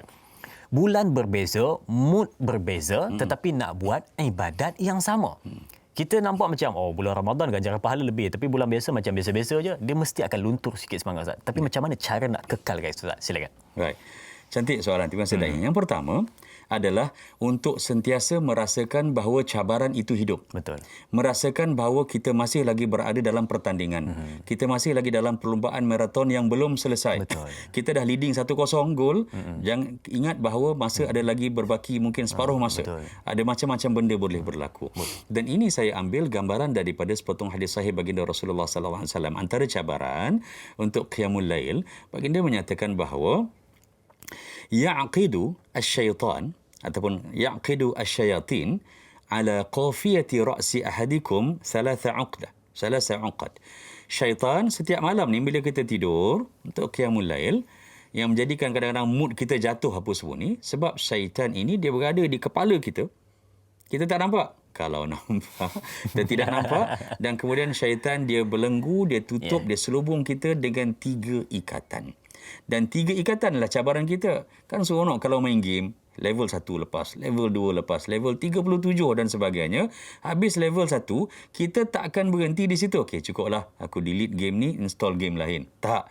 Kita akan usaha dan usaha. Lalu jadikan motivasinya, anggap dalam fikiran kita bahawa qiyamul lail dalam Syawal ini dia adalah cabaran dan cabaran ini dia ada stesen-stesen checkpoint dia, destinasi dia. 3 yang diikat oleh syaitan itu, maka hadis baginda sallallahu alaihi wasallam menyatakan bahawa idza istayqadha thumma dzakara Allah inhallat 'uqdatan. Bila dia bangkit saja, first thing disebut bukan Azizah, bukan Halimah dan contohnya dia sebut subhanallah ataupun paling kurang dia sebut Allah dan sebagainya. Ingat Allah, satu ikatan terbuka. Kemudian fa idza tawaddaa inhallat 'uqdah. Bila dia pergi pula sudi daripada katilnya itu, jauhnya perjalanan umpama 2 marhalah daripada katilnya ke master toilet dia tu dalam bilik yang sama, jauh tu. Terputus satu lagi ikatan. Dan kemudian bila dah berwuduk fa idza shalla inhallat 'uqdah. Terlerainya yang ketiga itu apabila dia solat. Maka itulah cabaran-cabaran. Lalu jadikan diri kita seronok, dapat bangkit, subhanallah, hebat. Kemudian dapat berwuduk. Kita kena menghargai diri kita sendiri. Betul. Orang tak nampak. Subhanallah, boleh wuduk ni. Cuba try solat 2 rakaat. Boleh pula. Subhanallah. Bila ada pertandingan, mood orang akan sentiasa berada di tahap tertinggi. Kita tengok bola kat stadium, minit pertama sampai minit 90, tambah masa kecederaan, tambah penalty kick lagi. Mood itu makin naik. Kalau kita boleh buat itu untuk aktiviti sosial, tidak mustahil untuk ibadah juga diusahakan sedemikian. Benar, betul. Bersungguh-sungguh dan bagi cabaran pada diri anda, hargai diri anda sendiri. Dan betul juga kata hargai diri sendiri tu kan. Macam bulan raya-raya ni, kalau orang tak ada bagi duit raya pada kita, kita bagi duit pada diri kita sendiri. Tak dapat ya? Tak dapat. Tak dapat. Macam ni tak dapat dah kan. Baik Ustaz, sebenarnya kita dah sampai ke penghujungnya. Kita berakhir di sini dahulu di TV3, sambungan 30 minit di TV9. Teruskan menonton. Tanyalah Ustaz, biar tahu, jangan keliru.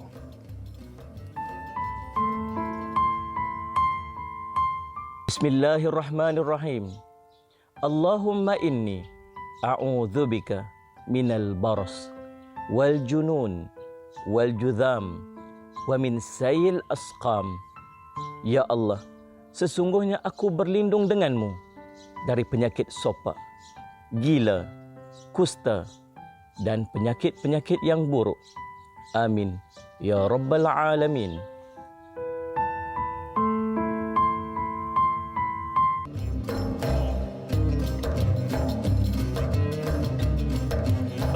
Kembali kita meneruskan perbincangan dan mungkin di hadapan kaca TV sambil makan juadah-juadah raya itu, maka teruskan tetapi tetap dalam keadaan kita ini beradab di dalam makan juadah di dalam bulan Syawal yang sedang kita raikan. Baik, sudah penonton, kita ada pemanggil di talian. Assalamualaikum. Waalaikumsalam. Ya, siapa di sana? Ya. Saya Puan Nurizan dari Waalaikumsalam warahmatullahi. Baik, silakan soalannya. Kita selalu dengar pasal Qiyamul kan Ustaz. Apa sebenarnya antara kelebihan Qiyamul ni? Dan bagaimana kita nak usahakan supaya kita dan ahli keluarga istiqamah buat Qiyamul ini. Terima kasih. Itu saja soalan dari saya. Terima kasih Puan Nurizan atas soalan yang ditanyakan. Cantik soalannya bila mana Puan Nurizan kaitkan dengan bagaimana tadi kalau soalan-soalan kita banyak kita membicarakan tentang perihal kita. Tapi dalam soalan Puan Nurizan ni dia sebut juga berkenaan dengan macam mana kita nak terus-menerus buat Qiyamul Lail tersebut dan juga nak ajak family ataupun keluarga kita untuk turut serta dalam melakukan Qiyamul Lail tersebut. Ustaz, silakan. Baik. Terima kasih kepada yang bertanya, Da'i dan semua. Subhanallah, di antara kelebihan banyak antara Qiyamul Lail ini, tapi yang paling besarnya adalah mendekatkan kita dengan Allah Subhanahu Wa Taala. Ada banyak benda-benda dan perkara-perkara yang berlaku dalam kehidupan kita yang di luar kawalan untuk kita jaga bagaimana pekerjaan kita, hubungan komunikasi sosial kita dengan rakan-rakan dan sebagainya, yang kadang-kadang boleh merenggangkan kalau tidak kena caranya, merenggangkan hubungan kita dengan Allah Subhanahu Wa Taala. Malam ini bila kita tinggal seorang-seorang, kita dengan Allah, itu masa untuk kita compose semula, untuk kita review balik semula. Dan sebelum berakhirnya, dia punya konsep dalam kalender Islam ini berubah tarikh bila dah masuk waktu maghrib. Tetapi untuk Qiyamul Lail ini, malam sesuatu tarikh itu berakhir hinggalah sampai pada waktu subuh. Jadi itu kelebihan besar. Lagi benda yang kita buat secara dalam keadaan yang bersendirian ataupun berjemaah. Dua-dua boleh. Nak buat solat sunat tahajud sendiri boleh, berjemaah boleh. Lantas, untuk menjemput dan mengajak ahli keluarga, it's a double or triple bonus. Kita buat sendiri pun subhanallah kelebihannya banyak, dapat ajak ahli keluarga pun banyak. Berdasarkan kepada sepotong hadis baginda Rasulullah sallallahu alaihi wasallam, hadis ini berbunyi rahimallahu rajulan. Allah Subhanahu wa taala merahmati, memberikan rahmatnya, memberikan limpahan belas kasihannya kepada rajulan qama minal lail. Seorang lelaki, seorang suami, seorang ayah, dia bangkit pada waktu malam, fasalla, kemudian dia solat. Hadis ini tak sebut pun solat berapa banyak. 2 rakaat mungkin sebagai minima. Ataupun mungkin tak sempat witir 1 rakaat saja sebab tak larat. Ataupun lebih daripada itu, dia solat. Kemudian, ni yang menariknya, thumma ayqadha imra'atahu. Dia pula mengejutkan isterinya. Dia buat dulu. Jangan suami kejut isteri macam nak sahur bulan lepas. Kan? So, bangun-bangun sahur. Dia tidur balik. Isterinya pergi masak dan sebagainya kan. Tapi ini dalam bulan Syawal. Ayqadha imra'atahu. Dia dah solat. Kemudian dia kejutkan isterinya. Dan bila kejutkan isterinya itu, fasallat. Maka kedua-duanya solat. Maka subhanallah, dua-dua suami isteri ini dan ahli keluarga diganjari rahmat Allah Subhanahu Wa Taala. Hingga dibenarkan kalau sekiranya suami tadi dikejut isteri payah nak bangun. Allah, tidur mati. Tidur sebahagian daripada mati.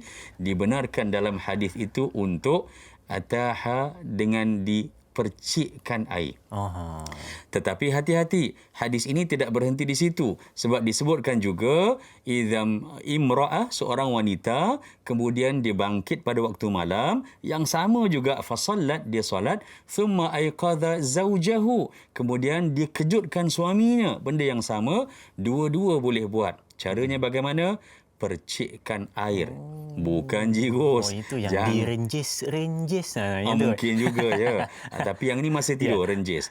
Cuma pada saya, ini akan jadi indah kalau dah dimaklumkan awal. Nanti orang kata prank ataupun orang kata pahal ni tiba-tiba tak pernah 20 tahun kahwin. Ini sekarang baru nak renjis air kat muka. So kita bagi tahu dulu, kita ajar, kita tunjukkan, dan cara renjis itu, renjis dipilih tu kan. Dia cara renjis tu renjis dengan kasih sayang. Dia bukan pakai kata yang bangun. Bukan pakai yang begitu. Tu yang pakai botol spray tu bukan. Boleh juga. Tidak ada salah. Tapi tujuannya, kalau dengan cara lain dia kata tak apalah saya pegang bahu gitu pun bangun pun bangun. Tujuannya adalah Qiyamul Lail bulan-bulan Syawal ini, cubalah ajak ahli keluarga, anak-anak dan sebagainya untuk solat bersama. Sebab Qiyamul Lail boleh buat bersendirian, boleh buat berjemaah. Boleh baca secara senyap, boleh baca secara jahar. Di tempat saya Ramadan yang lepas, kita buat solat dan imam yang mengetuai solat, saya makmum sahaja. Imam solat sunat tahajudnya, Fatihah dibaca kuat. Kemudian solat hajat pun dibaca dan sebagainya. Jadi makmum pun dengar bacaan. Boleh jika sekiranya itu ada maslahah, ada keperluan nak memastikan tak ada orang tidur, tak ada orang tertinggal rakaat dan sebagainya. Baik, terima kasih Ustaz untuk pencerahan berkenaan dengan persoalan yang ditanyakan oleh sahabat kita sebentar tadi. Dan kalau kita lihat juga soalan yang hampir sama berkenaan dengan kehebatan ataupun nilai di dalam Qiyamul Lail ini. Kita lihat soalan dari sahabat kita juga di Facebook, dari sahabat kita Tuan Ismail Mat Isa. Baik, katanya Assalamualaikum Ustaz. Soalan saya, bagaimanakah untuk mendapatkan nilai istiqamah Qiyamul Lail di bulan Syawal secara berterusan tanpa mengira musim? Tak kisahlah datang musim apa sekalipun, tetap dalam keadaan terus-menerus melakukan. Baik, mohon pencerahan dari Ustaz. Terima kasih. Selamat Hari Raya Aidilfitri. Selamat Raya juga kepada Tuan Ismail Mat Isa. Nak dapatkan istiqamah tu Ustaz, bagaimana? Secara berterusan, tak nak bermusim, kalau boleh tiap-tiap malam. Silakan sedikit Ustaz. Terima kasih kepada dai dan juga bertanya. Subhanallah, firman Allah Subhanahu wa taala, fastaqim kama umirta fa idza azamta fatawakkal 'ala Allah. Artinya untuk konsisten dia ada syarat, dan syaratnya adalah azam. Azam ini bukan sekadar tekad niat di hati, tapi apa yang lalu di hati kita dan kita berusaha untuk merealisasikannya sebagai satu amalan ataupun praktikaliti. Lantas untuk konsisten, nak tak nak, cadangan pertama saya adalah untuk kita sentiasa cuba praktikkan, tak banyak, sikit. Macam saya katakan tadi, bagi orang yang baru mungkin nak bermula, anda akan rasai dia punya kemanisan dan keindahan, seronok sebenarnya. Yakin, yang pertama, semua orang mampu Qiyamul Lail. Saya ulang, semua orang mampu Qiyamul Lail. Kenapa? Kerana tempoh masa untuk kita isi malam dengan Qiyamul Lail, apa juga aktiviti, solatnya, Qurannya, sedekah dan sebagainya, dia waktunya panjang, bermula lepas solat Isyak sampai subuh. Betul. Artinya kalau dia dapat buat sebelum dia tidur, itu Qiyamul Lail. Kalau dia tidur dulu kemudian sambung pula pada 1/3 malam yang hujung, itu dipanggil sebagai tahajud. Juga sebahagian daripada Qiyamul Lail. Artinya tak ada alasan, semua orang mampu. Kena sematkan itu sebagai azam dalam diri kita. Kedua, antara cara untuk konsisten berdasarkan pada banyak hadis baginda sallallahu alaihi wasallam yang menunjukkan tentang seni, sunnah, cara pelaksanaan Qiyamul Lail adalah merajinkan diri untuk membersih dan mensucikan diri. Bersugi, gosok gigi dan sebagainya. Mungkin kita buat itu di rumah sebelum tidur malam. Tapi kalau kita dapat buat itu, dia akan merangsang minda kita dan menjadikan kita kurang mengantuk, dan kemudian dibantu sokong oleh wuduk, dan kemudian dengan sejadah dan solatnya, insya-Allah kita dapat buat Qiyamul Lail. Innallaha yuhibbut tawabin wa yuhibbul mutatahhirin. Bukankah itu doa yang kita baca setiap kali selepas kita angkat hadas kecil, kita berwuduk dan sebagainya. Yang ketiga, cantik kalau sekiranya untuk istiqamah ni tengok orang ya. Kalau saya, mungkin pada saya berdasarkan pengalaman diri sendiri, saya rasa terdorong bermotivasi jika sekiranya Qiyamul Lail itu tidak hanya seorang, ada ahli keluarga, dalam jemaah di masjid dan di surau. Kadang-kadang kita ni tak kuat mana, tapi bila tengok orang lain pun solat, orang lain pun rukuk, orang lain pun sujud, orang lain pun datang ni untuk buat Qiyamul Lail, kita juga akan terdorong yang sama. Di rumah, kita dengan ahli keluarga kita. Kan cantik. Walaupun anak kita yang umur 5 tahun, 6 tahun, katalah baru memayis, belum balik lagi, meneman kita untuk kita solat, ia juga boleh memudahkan untuk kita istiqamah. Keempat, ini susah. Ini susah dai Azrin, subhanallah. Kenapa susah? Sebab kita tengah cerita tentang dalam bulan Syawal ini. Susahnya untuk konsisten dan istiqamah Qiyamul Lail, dia kena kurang makan malam.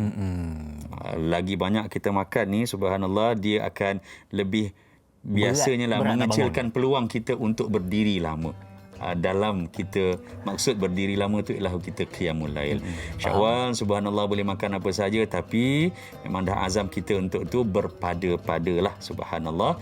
Afdalus salat tulul qunut, kata baginda Rasulullah sallallahu alaihi wasallam dalam hadis riwayat Imam Muslim, yang bermaksud solat yang terbaik pada waktu malam, solat yang terbaik adalah solat yang lama berdirinya. Artinya kena ada ketahanan diri yang kuat. Baik, itu kena ada ketahanan diri dan lama berdiri, itu solat yang terbaik. Okey, sedang menonton, sebenarnya selain daripada ibadat solat ketika mana kita berqiyamul lail, adakah ada ibadat lain yang boleh kita lakukan di dalam tempoh qiyamul lail tersebut? Jadi kalau nak tahu apakah ibadat lain yang boleh kita laksana dan lazimi, kita nantikan setelah kita berehat. Jadi kita nak berehat seketika, beri ruang kepada penonton-penonton. Kita kembali selepas ini bersama Tanyalah Ustaz, biar tahu jangan keliru.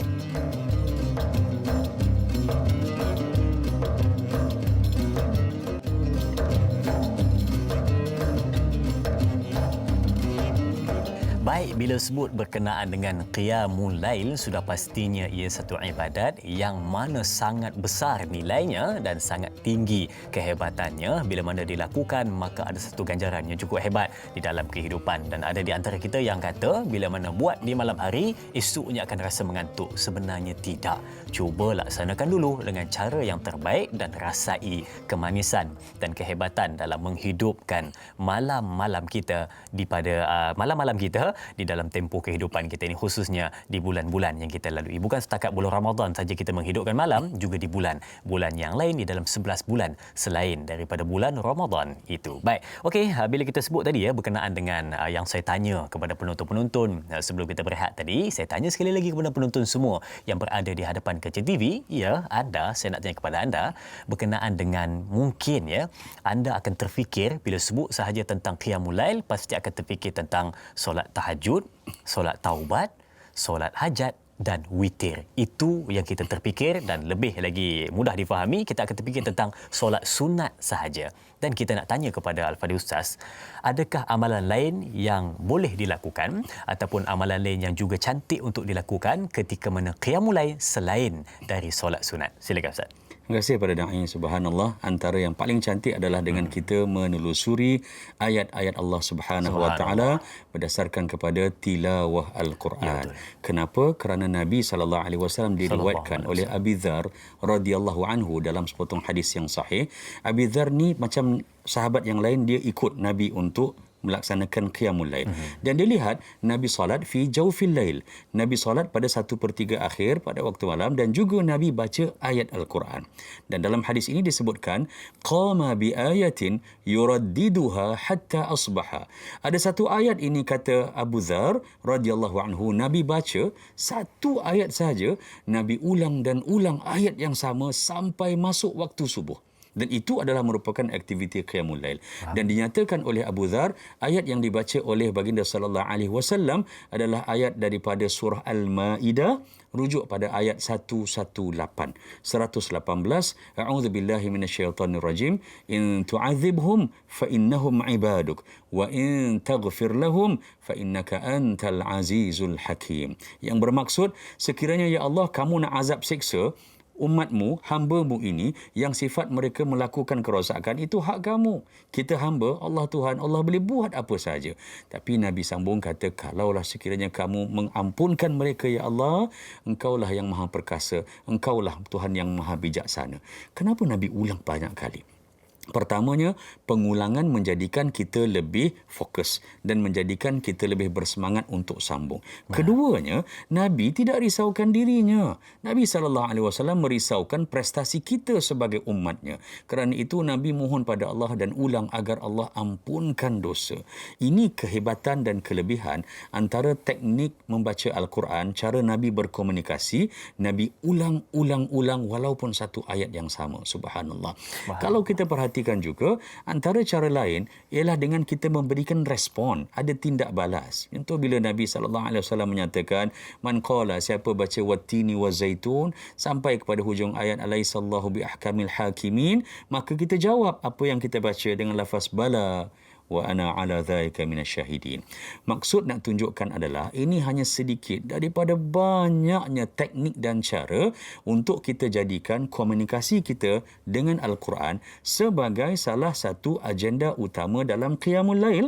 Selain daripada deretan solat-solat sunat, ada banyak cara untuk menjadikan bacaan itu hidup. Sebab kadang-kadang kalau baca saja, orang mudah jemu, mudah mengantuk. Itu yang sampai setengah muka surat tu dah tak larat dah tu dah. Betul. Ada tarikan-tarikan lain. Wallahualam. Baik, terima kasih Ustaz untuk pencerahan berkenaan dengan persoalan yang ditanyakan. Adakah amalan lain yang boleh dilakukan di dalam kita tempoh Qiyamul Lail itu selain daripada solat sunat? Baik, kita lihat satu soalan di Facebook dari sahabat kita, Puan Masrifah Nur Jamain. Assalamualaikum Ustaz. Soalan saya, Qiyamul Lail pada 1 Syawal, adakah kita perlu memperbanyakkan takbir, tasbih dan tahmid serta berselawat ke atas junjungan besar Nabi Muhammad sallallahu alaihi wasallam? Adakah ini antara amalan dan sunnah baginda Nabi sallallahu alaihi wasallam? Terima kasih Puan Masrifah atas soalan yang ditanyakan. Baik, bagaimana Ustaz? Perlu perbanyakkan takbir, tasbih dan tahmid? Silakan. Baik, terima kasih. Soalan yang baik.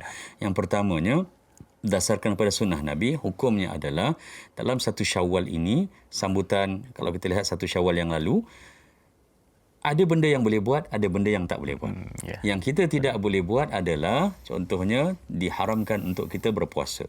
Kenapa? Kerana ini adalah Aid. Ia adalah kembali semula kita kepada fitrah. Dia adalah merupakan hadiah yang Allah Subhanahu Wa Taala berikan kepada kita setelah 30 hari kita berpuasa penuh dalam bulan Ramadan. Alhamdulillah, maka bergembiralah. Artinya, yang tak boleh adalah puasa. Selain daripada itu, subhanallah, silakan. Contoh, sunat untuk bertakbir. Takbir Allahu Akbar, okey, tapi lafaz takbir seperti mana yang kita baca ini, yang kita biasa dengan lafaz takbir, tengok da'i Azrin pun bertakbir subhanallah dengan lagu yang sedap dan sebagainya, itu mengikut apa yang nada dan juga ayat yang dicadangkan oleh Al-Imam Syafi'i rahimahullahu ta'ala, kan? Subhanallah, bertakbir sunatnya daripada malam, bermulanya lepas turun maghrib, malam raya sampailah kepada sebelum solat sunat Aidilfitri. Selain daripada itu, lepas solat sunat nak buat apa? Apa sahaja, silakanlah. Cantik tadi, tambahkanlah dengan tasbih, dengan tahmid, alhamdulillah, dengan takbir, Allahu Akbar, dengan tahlil, la ilaha illallah, dengan tarji', inna lillahi wa inna ilaihi raji'un, dengan pelbagai bentuk zikir, perbanyakkan selawat. Ini cabaran besar. Bukan saja pada 1 Syawal yang lalu, sekarang pun dah masuk 7 Syawal pun cabarannya itu besar, kerana pertamanya, minda kita perlu difokuskan bahawa kita berada dalam bulan Syawal, memang bulan untuk bergembira dan sambut silaturahim, tapi dalam masa yang sama, fokus kena tetap sama. Tanggungjawab ibadah kita dengan Allah, tanggungjawab kita menyantuni apa yang Nabi pernah buat, dia berterusan. Moga-moga berterusan dan kita kekal melakukan dengan sehabis baik dalam amalan yang kita lakukan. Baik, sudah penonton, kita ada VT soalan sama-sama, kita saksikan. Baik. Assalamualaikum warahmatullahi wabarakatuh. Selamat Hari Raya Aidilfitri. Kullu amin wa antum bi khair. Ustaz, saya ada persoalan yang ingin diajukan. Bagaimana untuk kita cari kekuatan, kita bina sokongan, dorongan untuk kita pastikan ibadah ini dapat kita teruskan selepas Ramadan ini berakhir. Maksudnya kita tak tinggal ibadah ini dalam bulan-bulan yang lain. Terima kasih Ustaz. Baik, dari Rawang bertanyakan soalan, saudara Irfan, soalan yang ditanyakan bagaimana kita nak dapatkan sokongan, kekuatan, bukan saja melaksanakan qiyamul lail Ustaz, di selain dari bulan Ramadan, juga melaksanakan ibadah-ibadah lain. Macam Ustaz sebut di awal tadilah, kalau dalam bulan Ramadan penuh masjidnya, tapi dalam bulan biasa dah tak ada orang di dalam tersebut. Sama juga dengan ibadat-ibadat lain, bagaimana nak dapatkan sokongan, kekuatan dalam nak melaksanakan selain dari bulan Ramadan. Silakan Ustaz. Terima kasih Dai. Pertamanya, cantik rumah-rumah kat Rawang. Saya perhati rumah dia kat belakang tu tadi tu. Allahu Akbar. Kalau dia ajak ke rumah, kita pergi tu. Itu mungkin rumahnya di kampung. Kan? Kita boleh kontak dia nanti. Boleh. Ataupun tanya Dai Aiman, dia area situ lah. Pertamanya, untuk menjadikan diri kita terus kekal dan rasa terdorong. Mempunyai niat dan bertanya soalan sebegitu sudah menunjukkan betapa kita amat-amat mempunyai perasaan yang positif untuk meneruskan perkara-perkara kebaikan. Allah Subhanahu Wa Taala berfirman, sila rujuk dalam surah Az-Zariyat, lihat pada ayat 15 dan 18. Mudah-mudahan dalam ruang yang terbatas ini, ayat ini boleh terus menyuburkan motivasi kita. Firman Allah Subhanahu Wa Taala, innal muttaqina fi jannati wa uyun. Sesungguhnya orang-orang yang bertakwa, mereka ini akan dipelawa masuk, dijemput ke dalam syurga, kekal di dalamnya, yang mempunyai pelbagai bentuk mata air, pelbagai bentuk pancaran-pancaran air. Dan kemudian Allah Subhanahu Wa Taala menyatakan, ma'atahum rabbuhum innahu kanu qabla dzalika, mereka ini sebelum itu adalah merupakan muhsinin, orang-orang baik. Yang berada dalam syurga adalah orang-orang yang mengusahakan kebaikan di dunia. Terdorong seperti mana yang ditanya tadi untuk buat benda baik. Subhanallah, itu menunjukkan kita dah berada di platform jalan untuk menjadi seorang daripada kumpulan muhsinin, orang-orang yang sentiasa melakukan kebaikan. Ada ruang kebaikan yang kita buat. Paling kurang pun contohnya ni, kuih raya. Ni saya suruh kepada da'i kena makan satu tau. Saya kena makan satu. Dia ketat saat tali buka. Tali buka, subhanallah. Habis tu kita buka. Kita bagi ni, suruhkan pada orang. Nampak macam biasa je. Tolong ambilkan kuih tu, kita bagi. Ini adalah kebaikan. Bila bagi kepada seorang, contohnya, Allah Subhanahu Wa Taala boleh menentukan bahawa kebaikan kita yang nampak kecil ketika mana pada waktu siang membantu kita untuk mendorong melakukan qiyamul lail pada waktu malam. Setiap satu benda itu dia ada consequences dia. Dia ada respon dan tindak balasnya. Baik, maka insya-Allah baik juga akan dapat pada kita dalam bentuk yang berbeza. Ketiga, jadikan diri kita, cadangan saya, sentiasa berada dalam persekitaran yang bermotivasi. Kalau sekiranya kawan, maka pilihlah kawan yang boleh membantu kita dan menyubur semangat kita. Kalau sekiranya ibu bapa, minta kepada mereka tolong nasihat kepada kita. Kalau sekiranya kita berada dalam suasana di tempat kerja ataupun di pejabat, di sekolah dan sebagainya, cari ruang, tempat di mana halwa telinga kita ini, penglihatan kita didorong pada waktu siang lagi untuk membiasakan diri dengan mengingati Allah Subhanahu Wa Taala. Dia memang nak buat qiyamul lail ni pada waktu malam, tapi dia punya kronologi usaha itu macam air mengalir sungai, dia bermula daripada awal. Apa yang kita buat pada waktu pagi, apa yang kita makan pada tengah hari, siapa yang kita santuni pada waktu petang, semuanya itu kalau berada dalam persekitaran yang positif, insya-Allah akan membantu kita untuk bukan saja terdorong tapi mengekalkan momentum qiyamul lail. Ingat, kuantiti qiyamul lail itu adalah berdasarkan kemampuan, tapi kesudian dan kesungguhan untuk berqiyamul lail itu yang penting, insya-Allah. Baik, rupa-rupanya persekitaran yang positif juga dia menjamin dapat membangunkan kita ketika mana waktu malam untuk berqiyamul lail. Benar. Baik, ini kali pertama saya dengar daripada ustaz menyebutkan tentang persekitaran juga memainkan peranan penting untuk membangkitkan kita ketika malam. Dan bila sebut juga berkenaan dengan nak membangkitkan kita waktu malam itu, ada juga ustaz dan penonton-penonton keluarga besar di rumah pendapat yang menyebutkan berkenaan dengan qailullah. Qailullah, tidur seketika ataupun dalam istilah bahasa Inggerisnya mungkin dengan izin saya sebut take a nap tidur sekejap sebelum zuhur itu, qailullah sebelum zuhur itu dia juga membantu dalam nak membangkitkan kita ketika malam. Dan ada juga pendapat yang menyebutkan tidur qailullah yang sekejap itu dia dapat cover balik, dia dapat ganti balik waktu yang kita bangun pada malam. Adakah benar ataupun tidak ustaz? Dia membantu, silakan. Ya, benar. Qailullah itu sangat cantik. Saya ingat saya semasa anak-anak saya dan saya berada di luar negara, sekolah-sekolah yang diurus tadbir oleh orang bukan Islam, mereka meletakkan bahawa syaratnya bila sampai waktu lunch hour, selepas lunch mereka kena tidur. Dan tidur itu disediakan bantal, kita buat bantal, kita buat tikar dan sebagainya. Memang diajar qailullah. Memang diajar untuk begitu, 20 minit ataupun setengah jam dengan disiplin. Sekejap sahaja budak-budak ini 3-4 kali yang kelima mereka dah biasa dengan rutin itu. Subhanallah, dia boleh buat di rumah. Dan alhamdulillah bila balik ke Malaysia, maka dah ada banyak dah saya lihat sekolah-sekolah yang turut mempraktikkan yang sama istilah yang Dai sebut tadi, qailullah. Daripada perkataan qalla ataupun qalil artinya sedikit. Dah sebut sedikit agak-agak lah. Jangan tidur sampai asar. Tidur yang sedikit dia membantu. Apa yang boleh menjadikan selain pada qailullah itu qiyamul lail dapat kita santuni pada waktu malam? Tidur awal. Kita tidur awal pada waktu siang, kan kita dah katakan tadi bahawa malam itu dibahagikan kepada 3. 1/3 ataupun 2/3 itu dah cukup dah sebenarnya untuk cover, memberikan kepada kita tenaga untuk menyantuni qiyamul lail pada 1/3 yang hujung, yang akhir. Kalau cara tidur kita pun tak betul, aktiviti bila dah tak tidur, aktiviti yang kita isikan pula, aktiviti yang tidak menjana suasana persekitaran untuk kita mudah bangkit pada waktu malam, maka benarlah akan jadi qiyamul lail bulan Syawal ini ataupun bulan-bulan yang lain satu cabaran ibarat nak mendaki gunung yang tinggi. Baik, kalau kita dapat di situ Ustaz sebutkan pada kita bila mana nak mudah bangkit malam, ada 4 perkara yang patut diperhatikan. Yang pertama, tidur awal. Yang kedua, qailullah itu penting kuncinya juga. Dan yang ketiga, persekitaran. Dan yang keempat, buatlah perkara baik di siang hari walaupun sekecil-kecil perkara. Mungkin kita boleh jadikan yang tadi sebagai kesimpulan perbincangan kita pada hari ini untuk 7 Syawal. Perbincangan kita qiyamul lail di bulan Syawal. Jadi Ustaz mungkin boleh tutup dengan doa ringkas untuk memberkati majlis kita pada hari ini. Silakan. A'udzubillahi samil alim minasyaitonir rajim. Bismillahirrahmanirrahim. Alhamdulillah wassalatu wassalamu ala Rasulillah wa ala alihi wa sahbihi wa man wala. Allahumma barik lana fi hadha Syawal. Ya Allah ya Rahman ya Rahim, kurniakanlah keberkatan, kerahmatan, kesejahteraan, ketenangan iman, kesukaran kami untuk kami lakukan kebaikan itu dihapuskan dan dijadikan ruang untuk kami sentiasa mempertambahkan ibadah dalam bulan Syawal ini. Ya Allah, tautkanlah silaturahim sama kami. Kuatkanlah ukhuwah Islamiyah antara kami.